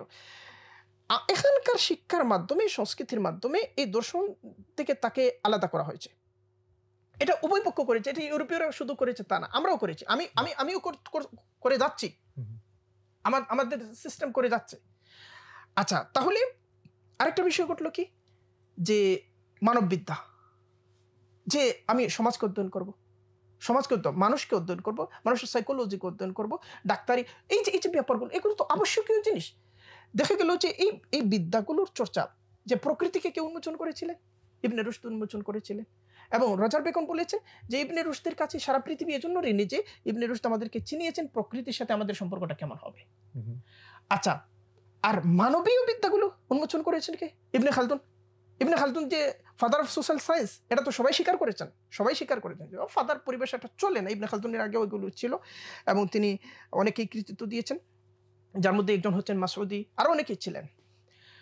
তো তাহলে প্রাকৃতিক বিদ্যা কিংবা মানবিক যে বিদ্যাগুলো, সামাজিক যে বিদ্যাগুলো, এই বিদ্যাগুলো তো মুসলিমদের হাতেই নির্মিত ঐতিহ্য, মুসলিমদের হাতে বিকশিত, এবং পরবর্তী ইউরোপে তার কয়েক শতাব্দীর অব্যাহত বিস্ময়কর এবং যাকে বলে অভূতপূর্ব জ্ঞানভিত্তিক জাগরণের মধ্য দিয়ে সে তাকে একটা যাকে বলে অবিশ্বাস্য বাস্তবতায় নিয়ে এসেছে। ঠিক আছে, নিয়ে এসেছে। কিন্তু এই প্রাকৃতিক বিজ্ঞান এবং মানবিক বিদ্যা আবর্তিত হয় বস্তুগত উপাদানের মধ্যে, বস্তুজাত উপাদানের মধ্যে আবর্তিত হয়। এই দুই জায়গায় আপনি অনুপস্থিত। আপনি উপস্থিত কোথায়? আপনি তাসাউফ চর্চা করছেন, কিন্তু বিগত কয়েক শতাব্দী আপনি দেখবেন তাসাউফের মধ্যে নতুন কোনো বিদ্যার নতুন কোনো শাখা আমরা সৃষ্টি করতে পারি নাই। শুধু বিদ্যা চর্চা করলে হতে হবে না, বিদ্যা সৃষ্টিও তো করতে হবে না? তো এই যে আল্লামা আসাদের সময় যে মুসলিম দুনিয়ার মধ্যেও সমস্যাটা ছিল, এই উভচক ছিল না, উভচক তিনি দেখতে পাচ্ছিলেন না। তাহলে তিনি সেটা কোথায় পেলেন? ইসলামের ব্যবস্থায় পেলেন। আমাদের প্র্যাকটিসের মধ্যে পান নাই, ইসলামের ব্যবস্থার মধ্যে পেলেন। কিন্তু তিনি ইসলামী ব্যবস্থার অবশেষটা পেয়েছিলেন, অবশেষের কিছু গন্ধ পেয়েছিলেন, সেটাই তাকে ওই জায়গায় নিয়ে এসেছিল। এটা আমি আসলে ভাবতেছিলাম যে একটা তো হচ্ছে যে থিওরিটিক্যালি যে ফ্রেমওয়ার্ক যেটার মধ্যে দিয়ে ইসলামকে বোঝা, আর একটা হচ্ছে জীবন যাপনের মধ্যে দিয়ে। আমি প্রশ্নে যেতাম যে জীবন যাপনের মধ্যে দিয়েও কি সে আসলে ইসলামকে পেয়েছিল কিনা, বা সেইটুকু তাকে কতটুকু প্রভাবিত করেছিল, অবশেষটুকুই যথেষ্ট ছিল তাকে ইগনাইট করার জন্য। আচ্ছা, তো আমি সেই সাথে এই জিনিসটাকে একটু রিলেট করতে চাই বর্তমান কনটেক্সটের সাথে, কারণ তার যে এই চেঞ্জটা সেটা ঘটলো 1900 মানে প্রায় 100 বছর আগে, 1926 আর 2024। সো ওই সময়ের যে সংঘাত ইউরোপের সাথে ইসলামের, অথবা মিডল ইস্ট, বা সোজা কথা আমাদের ইস্টার্ন ভ্যালুজের সাথে ওয়েস্টার্ন যে ভ্যালুজ অ্যান্ড কালচার, আর এই প্রায় 100 বছর পরে আমরা এখন যেখানে দাঁড়িয়ে আছি, সেই বাস্তবতাটার সাথে আপনি ওই বাস্তবতাটার কম্পেয়ার করলে কোথায় কোথায় দেখতে পাচ্ছেন যে একই রকম, আর কোথায় কোথায় আমাদের চেঞ্জ আসছে? একটা বিষয় হলো যে, বা সেটা যদি এইভাবে আমরা বলি যে সেই 100 বছর আগে যদি লিওপোল্ড বা মোহাম্মদ আসাদ ওখানে না, যে আজকের 100 বছর পরে ওই একইভাবে তার জেরুজালেমে একটা পোস্টিং হতো, তাহলে কি সে মুসলমান হতো কিনা? দুর্দান্ত প্রশ্ন। এখন ব্যাপার হলো, ওই সময়ে যে আসাদ যে সমাজটা দেখেছিলেন, তিনি এখানে তার যে সফর সঙ্গী জায়েদের সাথে যখন তার কথা হচ্ছে, তখন তিনি মানে বারবার বলছেন যে এই যে আমি আদি এবং অকৃত্রিম মানুষটাকে দেখছি এবং তার যে সমাজকে দেখছি, আমি লক্ষ্য করছি যে অচিরে এমন একটা বন্যা আসছে, ওই বন্যার মধ্যে এই আদি এবং অকৃত্রিম সমাজটা টিকছে না, ওই সংস্কৃতিটা মানে জায়গা ছেড়ে দিচ্ছে। কারণ রাষ্ট্র নিজেকে প্রাসঙ্গিক রাখার জন্য, বিশ্বের সাথে প্রাসঙ্গিক রাখার জন্য, বিশ্বের চলমানতার সাথে যুক্ত রাখার জন্য ইউরোপের যে প্রবণতাগুলো, এই প্রবণতাগুলো মানে ধারণ করার প্রতিযোগিতার মধ্যে লিপ্ত। এবং আধুনিক হবার মানদণ্ড হলো ইউরোপীয় প্রবণতাকে আমি কতটুকু গ্রহণ করছি। এখন রাষ্ট্র যখন এটা করে এবং সোশ্যাল প্রতিষ্ঠানগুলো যখন এটা করে, তখন এখানে যে চলমান যে সংস্কৃতির যে মানে যাকে বলে আমরা ইস বলি আর কি, ইস মানে হচ্ছে উত্তরাধিকার। এই উত্তরাধিকারটা একটা চাপা পড়া অবস্থার মধ্যে পড়ে যায় এবং সে পৃষ্ঠপোষকতা হারায় এবং প্রতিনিয়ত সমাজকে সে ডাকতে থাকে, এসো উন্নত হোক এবং ওইটাকে ত্যাগ করো, এসো উন্নত হোক এবং ওইটাকে উপেক্ষা করো। উন্নত হওয়ার মানে হচ্ছে তুমি যার মধ্যে ছিলা তা থেকে সরে এসো। এবং এই যে প্রগতি একটা কথা বলা হয়, প্রগতি আমাদের বাংলাদেশে প্রগতিশীলটাকে প্রতিনিয়ত আপনাকে আধুনিক হতে হবে। প্রতিদিন আমি আধুনিক হচ্ছি, তাহলে প্রতিদিন আমার পুরনোকে ত্যাগ করছি, তাহলে আধুনিক হতে হতে আমি শেষ পর্যন্ত কোথায় যাব, কোন জায়গাটায় যাব? মানে তাদের কাছে তো এর কোনো মানদণ্ড নাই যে আধুনিক হতে হতে শেষ পর্যন্ত। এখন একদল আধুনিক হতে হতে বলছে যে না, আমি নির্দিষ্ট হয়ে গেলাম, মানে যে পোশাক নিয়ে জন্মগ্রহণ করেছি ওই পোশাকটাই হলো আমার আদি ও কৃত্রিম পোশাক। ওই পোশাক নিয়ে নর্ডিস্টদের আলাদা হসপিটাল আছে, নর্ডিস্টদের আলাদা লাইব্রেরি আছে, নর্ডিস্টদের আলাদা সিটি আছে, তাদের আলাদা পর্যটন স্পট আছে। তো সে ওরা কিন্তু এজন্য নর্ডিস্ট নয় যে তারা সভ্যতার উপাদানগুলো থেকে বঞ্চিত, বরং এদের এক একজনের 5, 10, 12টা পর্যন্ত ডক্টরেট আছে এবং সে নর্ডিস্ট, সে এই জীবনটা যাপন করছে। আমরা আদিম মানুষকে বলছি যে ওদের কাপড় এইরকম ছিল, আমরা প্রতিদিন আধুনিক হতে হতে শেষ পর্যন্ত নুড হয়ে গেলাম, শেষ পর্যন্ত নুড। তো এই যে পেপারগুলো করছে, মানে সে আমাকে বলছে তোমার যা ছিল তা থেকে তুমি পালাও, তা আমি কোথায় যাব? সে জানে না সে কোথায় আমাকে নিয়ে যেতে চায়। সে বলছে যে তোমার স্বাধীনতা দরকার। এখন কি ব্যক্তি স্বাধীনতাই তো এখন সবচেয়ে বড় গুরুত্বপূর্ণ বিষয়। এখন ব্যক্তি স্বাধীনতার জন্য এখন যৌন বিকৃতি ও ব্যক্তি স্বাধীনতা, ফলে এটাকে এই যে এলজিবিটি ইস্যুস গুলো আসছে, এগুলো হচ্ছে কোত্থেকে পালানোর কথা বলছে, ফিতরাত থেকে, স্বভাব থেকে, নেচার থেকে পালানোর কথা বলছে। আপনি যখন প্রকৃতি থেকে পালাবেন, তখন আপনি কার দিকে যাবেন? অবধারিতভাবে আপনি প্রবৃত্তির দিকে যাবেন। ফলে প্রকৃতিকে, মানুষের সহজাত প্রকৃতিকে উপেক্ষা করা, অস্বীকার করা, প্রত্যাখ্যান করা এবং তাকে দোষারোপ করা, তাকে আমার অনুন্নয়নের জন্য দোষী বানানো, আর আমার উন্নতি হিসেবে আমার প্রবৃত্তির মুক্তি, এখন প্রবৃত্তিটাকে যাতে নিন্দা না করা যায়, এ কারণে তারা একটা কাণ্ড করছে। কি করেছে? এটা লিগ্যাল এবং ফিলোসফিক্যাল জায়গা থেকে করেছে। সেটা হলো মানে 2 ভাগে ভাগ করা হয়েছে অপরাধকে। একটা হলো সিন, আরেকটা হলো ক্রাইম। একটা হলো পাপ, এটা ক্রাইম না। আরেকটা হলো ক্রাইম, এটা হলো ক্রাইম। তাহলে মানে একজন মানুষ জিনা করছে, আরে ভাই এটা তো ক্রাইম না, সম্মতি আছে, এটা সিন হয়েছে, তো এটা সে যদি করে, এটা এজন্য আমি শাস্তি দেব, এটা ঈশ্বরের সাথে ব্যাপার। তাহলে কি করলো? প্রবৃত্তিটাকে মানে যে অপরাধী বানানোর, যে অপরাধী হিসেবে কাঠগড়ে দাঁড় করানোর যে যৌক্তিক জায়গা, এই যৌক্তিক জায়গাটাকে আলাদা করে ফেললো। ক্রাইম বাকি থাকলো। ক্রাইমটা হচ্ছে কি? অসম্মতি সত্ত্বেও যদি কাজটা করে থাকে, তাহলে জায়গাটা অনেক সংকুচিত হয়ে আসলো। শুধু সংকুচিত হয়ে আসছে না, তাকে প্রমাণ করতে হবে যে জবরদস্তিমূলক এটা করেছে। ফলে এই প্রমাণ তো সবার সামনে, এই কাণ্ডগুলো যখন ঘটে, প্রমাণ কার কাছে থাকে? মানে হচ্ছে অপরাধের জায়গাটাকে বড় করে দেওয়া হলো এবং অপরাধের বিরুদ্ধে বলার আইনি জায়গাটাকে সংকুচিত করে দেওয়া হলো। এটা হচ্ছে প্রবৃত্তিকে স্বাধীনতা দেওয়া, প্রকৃতিকে হত্যা করা। তো এখন যে ব্যাপারটা ঘটছে, মানে আমি যে প্রশ্নটাতে ছিলাম যে হ্যাঁ ইউরোপের ওই যে প্রবণতা প্রকৃতি থেকে প্রবৃত্তি যেটা যেভাবে আপনি বললেন, তো সেটা 100 বছর আগে যেখানে ছিল সেটা তো এখন অনেক প্রকট জায়গায় চলে অনেক গেছে। প্রকট জায়গায় এই মুহূর্তে এসে যদি আসাদ দেখতেন, আসাদ বলেছিলেন যে ওই জায়গা থেকে ওই ওই ঝড়টা আসছে, হ্যাঁ, হ্যাঁ। ওই ঝড়টা আসছে এবং তাহলে তো তার উপলব্ধি আরো মানে আরো বেশি প্রচন্ড হতো এই হ্যাঁ, বর্তমান সময়টা তো আমার মনে হয় তিনি তার বইটা তখন এই যে নির্মোহতা দিয়ে লিখেছিলেন, সম্ভবত এই নির্মোহ থাকতে পারতেন না। তো যেটা বলছিলাম যে ওই আশঙ্কার মধ্যে তিনি ছিলেন যে ওই ঝড়ের মধ্যে মুসলিমরা এই তাদের ইসলাম লব্ধ যে সাংস্কৃতিক উত্তরাধিকার এবং এখানের মধ্যে যে ফিতরাত তথা মানুষের যে নেচার, এই নেচারের উপর প্রতিষ্ঠিত যে সামাজিক কাঠামো এবং পারিবারিক খানদানি যে ঐতিহ্য, এবং যেটা তিনি আরবের মধ্যে দেখেছিলেন, তিনি যে না অচিরেই আধুনিক হবার নামে মানুষ সমস্ত কিছু ত্যাগ করবে। এবং এই ঝড়টা যখন আসবে তখন তিনি বলছিলেন যে বন্যা তার যাবতীয় উপাদান নিয়ে যেভাবে হাজির হয়, পশ্চিমা সাংস্কৃতিক এই প্লাবন তার ওখানকার যাবতীয় উপাদান নিয়ে এখানে হাজির হবে।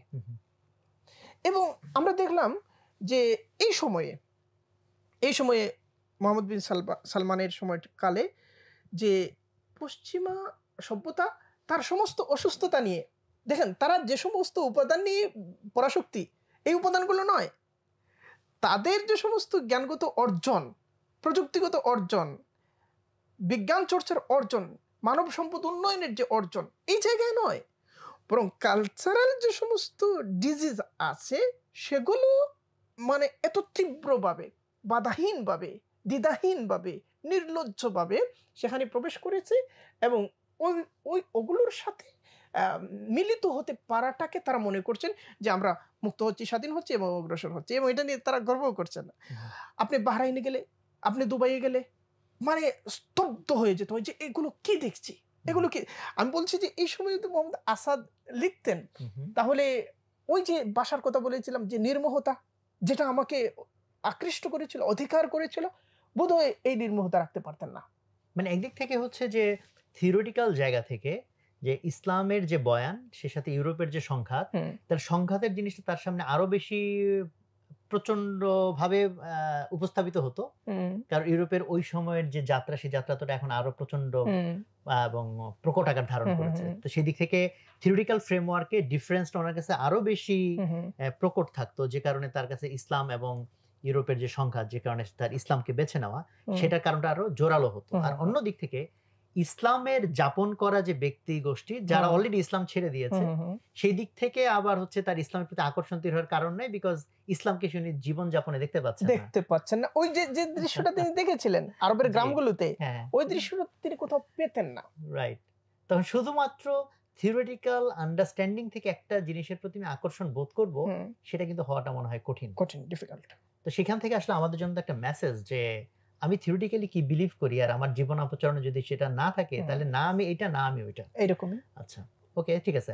আর আমি সেই সাথে একটু জানতে চাই যে বৈশ্বিক কনটেক্সট বাদ দিয়েও বাংলাদেশের বর্তমান বাস্তবতায় আমাদের সংস্কৃতি এবং যেটার মধ্যে এখন সেই ছাপ যে আমরা ইউরোপিয়ান ওয়েস্টার্ন যে ফিলোসফি এবং জীবনযাপনের দিকে আমরা যাচ্ছি, সো এই মক্কার পথ বা দ্য রোড টু মক্কা, এই বইটার ভিতরে যে আন্ডারস্ট্যান্ডিংগুলো, সেরকম আন্ডারস্ট্যান্ডিংয়ের সাথে বর্তমান কনটেক্সট, বাংলাদেশের কনটেক্সট বা বাংলাদেশ না শুধু উপমহাদেশের কনটেক্সট যদি আমরা মিলাই, এখানেও কি আমরা চিন্তার উপাদান পাই ওই বইটাতে?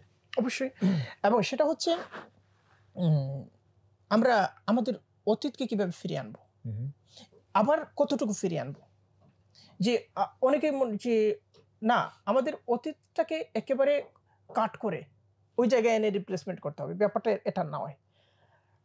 সবচেয়ে বিশুদ্ধ অতীত যে অতীতটা ছিল খায়রুল করুন, এর আমি বলতে পারি না যে আমার 800 বছর আগের অতীতটাই সেই অতীত যাকে আমি কাট করে এখানে বসাবো। কিন্তু ওই অতীতের মধ্যে যে অর্থাৎ ঔপনিবেশিকতার পূর্বের যে অতীতটা, এই অতীতটা কি আমাদের জন্য মানে নতুন করে প্রতিস্থাপনের জিনিস না? অবশ্যই। যেমন আমি একটা দৃষ্টান্ত দিই, তখনকার শিক্ষা ব্যবস্থা কেমন ছিল। 8 বছর বয়স থেকে আমাদের বাচ্চারা কি করতো, যে তারা ঘোড়ার উপর আরোহণ শিখত, এবং 14 বছর বয়স হতে না হতে তাদের প্রাথমিক সামরিক প্রশিক্ষণটা সম্পন্ন হয়ে যেত, 14 বছর হতে না হতে। এবং মানে যখন সে 15 বছরে উপনীত হতো তখন সে সিদ্ধান্ত নিত যে সে কোন দিকে যাবে। আচ্ছা, শিক্ষা শুরু হচ্ছে কখন? 4 বছর 4 মাস 4 দিন। আপনি দেখবেন সম্রাট আকবরের জীবনের মধ্যে লেখা আছে যখন তার বয়স 4 বছর 4 মাস 4 দিন হলো, তখন পারিবারিক আয়োজন করে, সবাই বিশাল আয়োজন করে তাকে এটা বিসমিল্লাহ খানি বলা হতো, শিক্ষার হাতে খড়ি। তো আপনি তো সেটা 6 বছরে নিয়ে যাচ্ছেন, আপনি তো সেটা 5 বছরে নিয়ে যাচ্ছেন, মানে আপনি পেছাচ্ছেন। আচ্ছা, তারপরে কি হতো যে শিক্ষিত সে হয়ে গেছে, মানে প্রতিষ্ঠান সার্টিফিকেট দিয়েছে, যথেষ্ট নয়, বরং সে বিয়ের আগে তাকে জানতে হবে যে বিয়ের পরে কি কি করণীয়। মানে যখন সে বিয়ে করতে চায় তখন অভিভাবকদের কাছে তাকে ব্যাখ্যা করতে হবে যে বিয়ের পরে তার কর্তব্যগুলো কি কি। মালয়েশিয়া দেখবেন এই জিনিসটা আছে, মানে বিয়ে করা অনেক ডিফিকাল্ট, সেখানে ওই অর্থে ডিফিকাল্ট যে যতক্ষণ সে না জানে যে বিয়ের পরে তার কি কি করণীয়, কি কি কর্তব্য। তাহলে এখানে যে মানে অগ্রসর একটা শিক্ষা ছিল। ইউরোপীয়রা যখন প্রথমবার এখানে আসলো তারা বললো যে এখানকার শিক্ষা ব্যবস্থা অগ্রসর, তুলনামূলকভাবে অগ্রসর। সেখানে কি ছিল? সেখানে দুইভাবে ছিল, মাকুলাত মানকুলাত, বুদ্ধিভিত্তিক জ্ঞান। সেখানের মধ্যে গণিতের উপর অনেক বেশি জোর দেওয়া হতো। আমরা তো গণিতের উপর সেই জোর দিচ্ছি না। গণিতের মধ্যে অগ্রসর না হলে বিজ্ঞানের কোনো শাখায় তো অগ্রসর হওয়া যাবে না। বিজ্ঞানের ভাষা এবং পৃথিবী হচ্ছে গণিতের ভাষায় লেখা, আলকিন্দি বলেছিলেন। এবং এটাকে ইউরোপের প্রথমবার না গণিত দিয়ে পৃথিবীকে আমাকে ব্যাখ্যা করতে হবে। তো তারা গণিতের উপরে তো জোর দিলেন, এত জোর। আচ্ছা, বাংলাদেশ জাহাজ রপ্তানি করতো, তখনকার সবচেয়ে ভালো প্রযুক্তি না থাকলে কিভাবে তারা জাহাজ রপ্তানি করতো? আচ্ছা, বাংলাদেশ মসলিন কাপড় তৈরি করতো। এখন আমরা গর্ব করছি যে আমরা আমাদের গার্মেন্টস শিল্প নিয়ে। কই, আমাদের গার্মেন্টসের পোশাকের জন্য হোয়াইট হাউস তো অপেক্ষমান না, কিন্তু আমাদের মসলিনের জন্য তখনকার পৃথিবীর রাজাবাদশাহরা তো অপেক্ষায় ছিলেন। আচ্ছা, আমরা অর্থনীতিকে ডেভেলপ করলাম, সারা পৃথিবীর জিডিপির 25% ছিল ইন্ডিয়া, এবং এই ইন্ডিয়ার মধ্যে সবচেয়ে সমৃদ্ধ অঞ্চল ছিল বাংলা। আচ্ছা, যদি শিক্ষা ভালো না হয়, যদি ব্যবস্থাপনা ভালো না হয়, অর্থনীতি এত ডেভেলপ হয় কিভাবে? তাহলে আমার সেই উপনিবেশিক পূর্ব সময়টাকে প্রতিস্থাপনের দরকার আছে কিনা। এখন আমরা বলছি যে আমরা শিক্ষাকে পুনর্গঠন করবো, এই করবো সেই করবো, কিন্তু কার দিকে আমি তাকিয়ে আছি? ওই মানে জার্মানি কিভাবে করছে, পোল্যান্ড কিভাবে করছে? ন, জার্মানি, আমি বিশ্বের অভিজ্ঞতাগুলোকে আনবো, আমার অভিজ্ঞতাগুলোকে তো আনবো, জায়গাটা তো আমার। তো এই যে রিপ্লেসমেন্টের যে ব্যাপারটা এবং নবায়নের, নবনির্মাণের আর পুরনো অতীতের যা কিছু, এগুলোকে নতুন বিচারের আওতায় আনার যে ব্যাপারটা, এই তিনটা জিনিসটা আল্লামা ইকবালের মধ্যে পাওয়া যায়, তিন প্রস্তাবনা। আর আমি আলোচনার প্রায় আমরা শেষ দিকে চলে আসছি বলা যায়। আমি জানতে চাই এই লেখকের মোহাম্মদ আসাদের যে চিন্তা চেতনা, যেটার মধ্যে দিয়ে আপনি আমাদেরকে একটা সময় উপহার দিলেন, আমরা তার চিন্তা চেতনার সাথে পরিচিত হলাম কিছুটা। আর আপনারও প্রত্যেকটা মানুষের নিজস্ব চিন্তা চেতনার জায়গা থাকে। আমরা জানতে চাই যে আসাদের সাথে আপনার চিন্তার মিলগুলো কোথায়, অমিলগুলো কোথায়?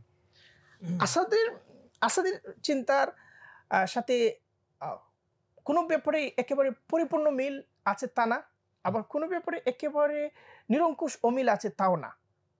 বরং মানে আমার চিন্তা যে গঠিত হয়েছে, আমি সকল ধারার, সকল ঘরানার এবং সকল ভাষ্যগুলোর সাথে মোকাবেলা করা, সকল ভাষ্যের মুখোমুখি হওয়ার চেষ্টা করেছি।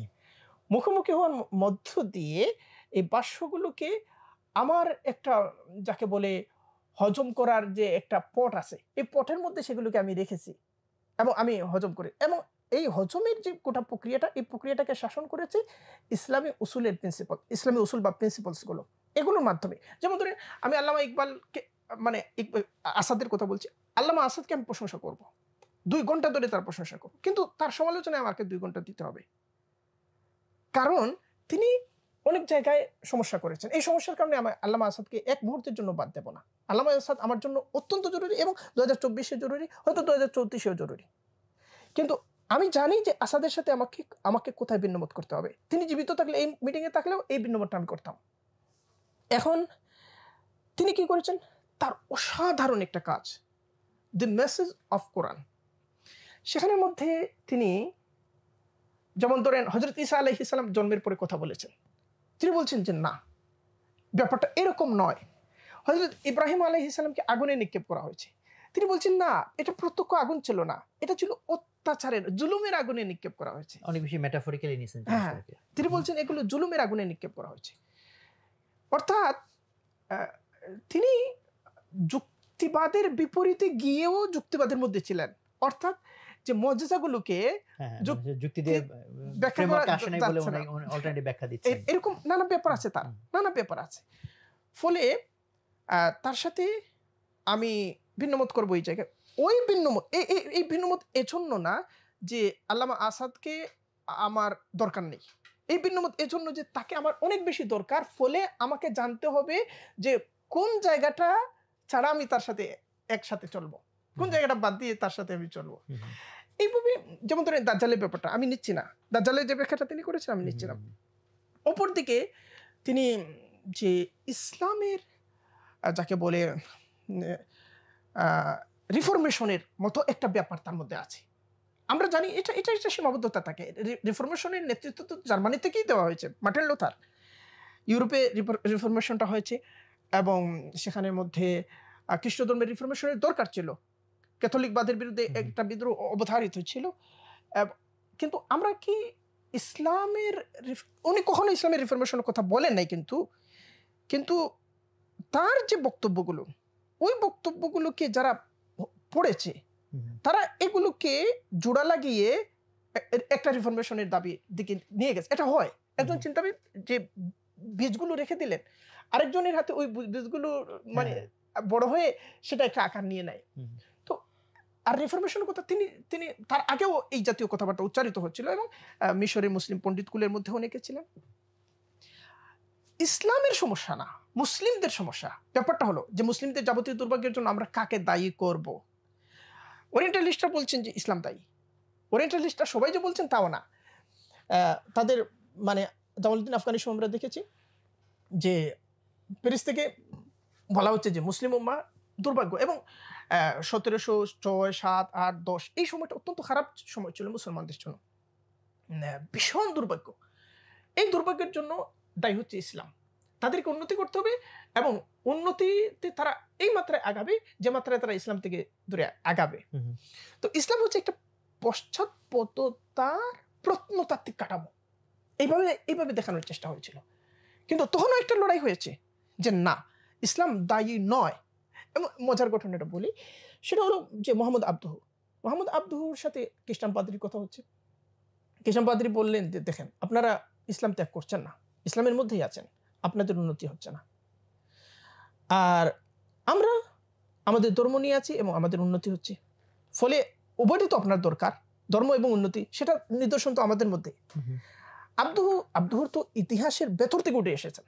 অনেক পণ্ডিত ইতিহাসের ভেতর থেকে উঠে আসেন নাই, নিচক মানে একটা বিষয়ের কিছু গ্রন্থের উপর তার পাঠ।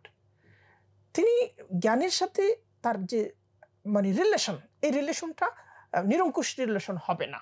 ফলে তিনি জ্ঞানী, কিন্তু মতামত দানের ক্ষমতা তার আসবে না।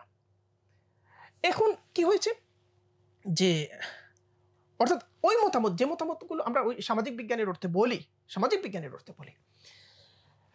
মোহাম্মদ আব্দু চমৎকার করে বললেন যে দেখেন, আপনারা মধ্যযুগে ধর্ম দ্বারা শাসিত হতেন, সমস্ত কিছুর মধ্যে ধর্মের শাসন ছিল, আপনাদের বিজ্ঞান ব্যবস্থা বলতে কিছু ছিল না, এমনকি দর্শনের উপর ধর্মের শাসন ছিল। এবং যখন আপনারা রেনেসাঁ করলেন, আপনার ধর্মের বিরুদ্ধে বিদ্রোহ করলেন, তারপর থেকে আপনাদের জাগতিক উন্নয়নটা আসতে শুরু করলো। অর্থাৎ আপনাদের জাগতিক উন্নয়নটা আসার জন্য আপনাদেরকে ধর্মের বিরুদ্ধে বিদ্রোহ করতে হয়েছে। আর আমাদের উন্নয়নের সময়কালটা ছিল যখন আমরা ধর্মকে ধারণ করেছিলাম। আমরা ধর্ম থেকে যখন দূরে সরতে থাকলাম, তখন আমাদের উন্নয়নের পৃষ্ঠাগুলো মলিন হতে থাকলো। এর মানে আমাদের প্রকৃত উন্নয়ন আমাদের ধর্মকে ধারণ করার মধ্যে, আর আপনাদের প্রকৃত উন্নয়ন আপনাদের ধর্মকে পরিহার করার মধ্যে। তো এই যে মানে আল্লামা আসাদের এই সীমাবদ্ধতা, আল্লামা আসাদের কেবলমাত্র না, আরো অনেকের মধ্যে এই সীমাবদ্ধতা থাকে যে আমাদের সংকটের কারণগুলোকে আমরা কিভাবে ব্যাখ্যা করব। আমরা তো অজস্র সংকটের মধ্যে আছি, সেখানের মধ্যে ইসলামের ব্যাখ্যাগুলো, ইসলামের অনেকগুলো ব্যাখ্যা, ইসলামের সমস্ত ব্যাখ্যাকে কেউ এক করতে পারবে না। এবং এটা ইসলাম ব্যবস্থার মধ্যেই নিহিত আছে। এই যে ফিকহের মধ্যে বলেন, আকীদার মধ্যে আছেন। তাহলে আমি কিভাবে সহাবস্থান নিশ্চিত করব, সেটা হচ্ছে গুরুত্বপূর্ণ। এখন ইসলামের মানে ব্যাখ্যার সিস্টেমের মধ্যে আমরা সমস্যা করতে, যেমন ধরেন আমরা কি করছি, আমরা ইজতিহাদকে স্থান দিচ্ছি না। ইজতিহাদ আমাদের জ্ঞান ব্যবস্থার মধ্যে স্থান পাচ্ছে না, বরং আমরা মানে 400 বছর 300 বছর আগের পুনরাবৃত্তিগুলো প্রতি বেশি মনোযোগী। কিন্তু পৃথিবী যে আমল বদলে গেছে এই 300 বছরে, বিগত 300 বছরে জ্ঞান বদলে গেছে, চিন্তা বদলে গেছে, রাষ্ট্র ব্যবস্থা বদলে গেছে, অর্থনীতি বদলে গেছে, অজস্র জিজ্ঞাসা এসেছে, অজস্র নতুন নতুন পরিপ্রেক্ষিতে এসেছে। ফলে ইজতিহাদ তো এজন্য যে এই পরিপ্রেক্ষিতগুলোর মোকাবিলা আমরা কিভাবে করব। এখন বলা হয় যে না, সেই রকম মুস্তাহিদ আমাদের কোথায়? একজন থাকতে হবে কেন? একটা পরিষদ থাকতে পারে, সারা দুনিয়ার সবাইকে মিলিয়ে 30 জনের একটা পরিষদ করেন, 40 জনের। এইরকম বিদ্যাবত্তা তো মুসলিম উম্মাহ ধারণ করে, এবং এটা অবিশ্বাস্য ব্যাপার যে কাউকে পাওয়া যাচ্ছে না, এটা হতে পারে না, এটা আল্লাহ তাআলার নিজামের সাথে সঙ্গতিশীল না। কিন্তু এই যে আল্লামা আসাদ এগুলো সমালোচনা করেছেন, কিন্তু মুসলমানদের যাবতীয় অধঃপতন, জ্ঞানের যাবতীয় অধঃপতনের জন্য তাকলিদকে দায়ী করা, এর সাথে আমরা একমত হতে পারি না। তাকলিদের একটা জায়গা আছে, ইজতিহাদেরও জরুরত আছে, সমস্ত কিছুর একটা জায়গা। ফলে এই যে এক প্রান্ত থেকে দেখার যে ব্যাপারটা, আমি আল্লামা আসাদকে সর্বোচ্চ সম্মান সহকারী শুধু এই জিনিসটা বলবো, এটা আল্লামা আসাদ শুরু করেন নাই, তার আগে আবার অনেক বড় আলেমরাও এটা করেছেন। মিশরের তিনি যে রশিদ রেজার কাছে গিয়েছিলেন, রশিদ রেজা থেকেও তিনি বলছেন সমস্ত কিছুর জন্য দায়ী হচ্ছে তাকলিদ। না, এইভাবে বলা যায় না। তাকলিদ মানে তাকলিদকে আমরা সবকিছুর জন্য দায়ী করবো, এটা হয় না। এটা একটা প্রান্তিক চিন্তা। হ্যাঁ, এরকম কিছু ব্যাপার আছে, অবশ্যই থাকবে। বড় চিন্তাবিদ থাকবে, আপনি দর্শনের ক্ষেত্রে বলেন, আপনি অর্থনীতির ক্ষেত্রে বলেন, প্রত্যেক বড় চিন্তা, এমন ফকিহ থাকেন, মুহাদ্দিস, প্রত্যেকের মধ্যে এটা থাকে, আমার মধ্যে থাকবে, সবার মধ্যে থাকবে।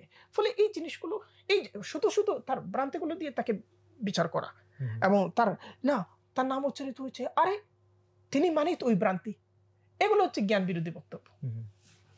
না, আলহামদুলিল্লাহ, আমরা খুব সুন্দর একটা আলোচনা শুনলাম আপনার থেকে। তো আমরা ওভারঅল একটু জানতে চাই যে মানে আপনার শেষ কিছু কথা দর্শকদের উদ্দেশ্যে, যে এই বইটা পড়ার অনুভূতি থেকে, অথবা এই বইটা পড়ার জন্য যে আহ্বানের জায়গা থেকে, অথবা সামগ্রিকভাবে আপনার যেরকম ভাবে পছন্দ, দর্শকদের উদ্দেশ্যে আপনি শেষ কি কথা বলতে চান? আমি মানে যেটা বলবো যে আল্লামা আসাদ নিয়ে এতক্ষণ কথা বলছি, কিন্তু আরেকজন নিয়ে কথা বলা দরকার, শাহেদ আলী, যিনি অনুবাদ করেছেন। হবিগঞ্জের মানুষ, দুর্দান্ত একজন কথা শিল্পী, দুর্দান্ত। তার জিবরাইলের ডানা আমরা পড়েছি, তার রট্টু মক্কার এই অনুবাদটা শাহেদ আলী করা, এটা তো ইসলামিক ফাউন্ডেশন থেকে করা, বাট বইটা বোধহয় এখন মুদ্রিত হয় না। এখন তো আমি তো দেখি নাই বাজারে দেখি নাই। তার শাহনজর আছে, শাহেদ আলীর একাধিক, মানে শাহেদ আলী আল্লামা আসাদের অনেকগুলো বই অনুবাদ করেছেন। ইসলামী রাষ্ট্র ব্যবস্থার একটা ফর্মুলা, সেটা অনুবাদ করেছেন। তো অনুবাদটা অসাধারণ হয়েছে, একদম মৌলিক, একদম চিত্তস্পর্শী। আমি বলবো যে নতুন পাঠক যারা, ক্লাসিক্যাল বাদ দিয়ে আপনি ভালো পাঠক হতে পারবেন না। অবশ্যই আপনার ক্লাসিক্যাল থাকতে হবে। ক্লাসিক্যালের সাথে আপনার যে সংযোগ, এই সংযোগটাকে দৃঢ় করার মধ্য দিয়ে উত্তরাধুনিক যে সাহিত্যের অগ্রগতি, সমসাময়িক সাহিত্যের যে অগ্রগতি, এর সবচেয়ে নতুন মাত্রাটাকে আপনি স্পর্শ করতে পারেন। কিন্তু আজ শুধু আজকের মধ্যে আমরা থাকতে পারি না। আমাদের আজটা অতীতের গর্ভ থেকে বেরিয়ে এসেছে, এবং বিদ্যমানতা বলতে আজ না, বিদ্যমানতা বলতে ভবিষ্যৎ, বিদ্যমানতা বলতে এই মুহূর্ত না, কারণ এই মুহূর্ত উচ্চারণের সাথে সাথে সে অতিক্রান্ত হয়ে যাচ্ছে। আপনাকে ভবিষ্যতের মধ্যে থাকতে হবে, এবং আপনাকে ভবিষ্যৎটা অধিকার করতে হবে, ভবিষ্যৎটা দখল করতে হবে। এই ভবিষ্যৎ দখলের যে জ্বালানি, এই জ্বালানিটা অতীতের ভেতর থেকে আসবে। অনেকে মনে করেন যে অতীতের মধ্যে বোধহয় একটু পচা, অতীতের মধ্যে বোধহয় একটু কম, একটু মলিন। না, তা না, বরং অতীতের যে শ্রেষ্ঠ অর্জনগুলোর মধ্যে যে সমৃদ্ধির উপাদানগুলো রয়েছে, এবং মানবজাতির চিরন্তন যে জ্ঞানগত অভিজ্ঞতার নির্যাস রয়েছে, এই নির্যাসকে আমরা যত ধারণ করব, তত আমাদের জ্ঞানটা স্থিতিশীল হবে, তত আমাদের মতামত পরিপক্ক হবে, এবং আমাদের মতামতটা দৃষ্টিসম্পন্ন হবে। অনেক মতামত আছে অন্ধ মতামত, অনেক মতামত আছে দৃষ্টিসম্পন্ন মতামত। এখন হচ্ছেটা কি, যে আমি ফেসবুকে একজন সেলিব্রিটিকে ফলো করি, তার পোস্টগুলো আমি পড়ছি, এবং তিনি আগামীকাল অর্থনীতি নিয়ে লিখছেন, পরের দিন সংস্কৃতি নিয়ে লিখছেন, তারপরের দিন কবিতা নিয়ে লিখছেন, অর্থাৎ তিনি একটা বিশ্বকোষ, এবং তিনি দিচ্ছেন এবং আমি নিচ্ছি। কিন্তু তার ওটা জ্ঞান কি না সেটা উপলব্ধির ক্ষমতা আমার আসবে কোত্থেকে? সেটাও।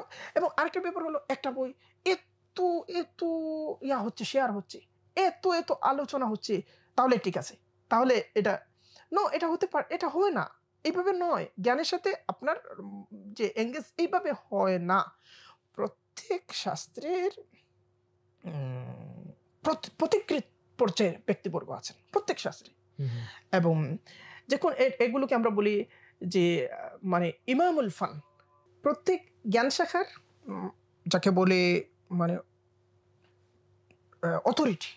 অথরিটি পারসন আছেন, এবং এর মানে বিদ গ্রন্থাবলী আছে। এই বিদ গ্রন্থাবলীর সাথে আপনার সম্পর্ক যদি তৈরি না হয়, বন্ধন যদি তৈরি না হয়, তাহলে ওই শাস্ত্রের উপর আপনার চোখ খুলবে না। ফলে সমসাময়িক মতামতগুলোকে বিচার করার কোনো সক্ষমতা পয়দা হবে না।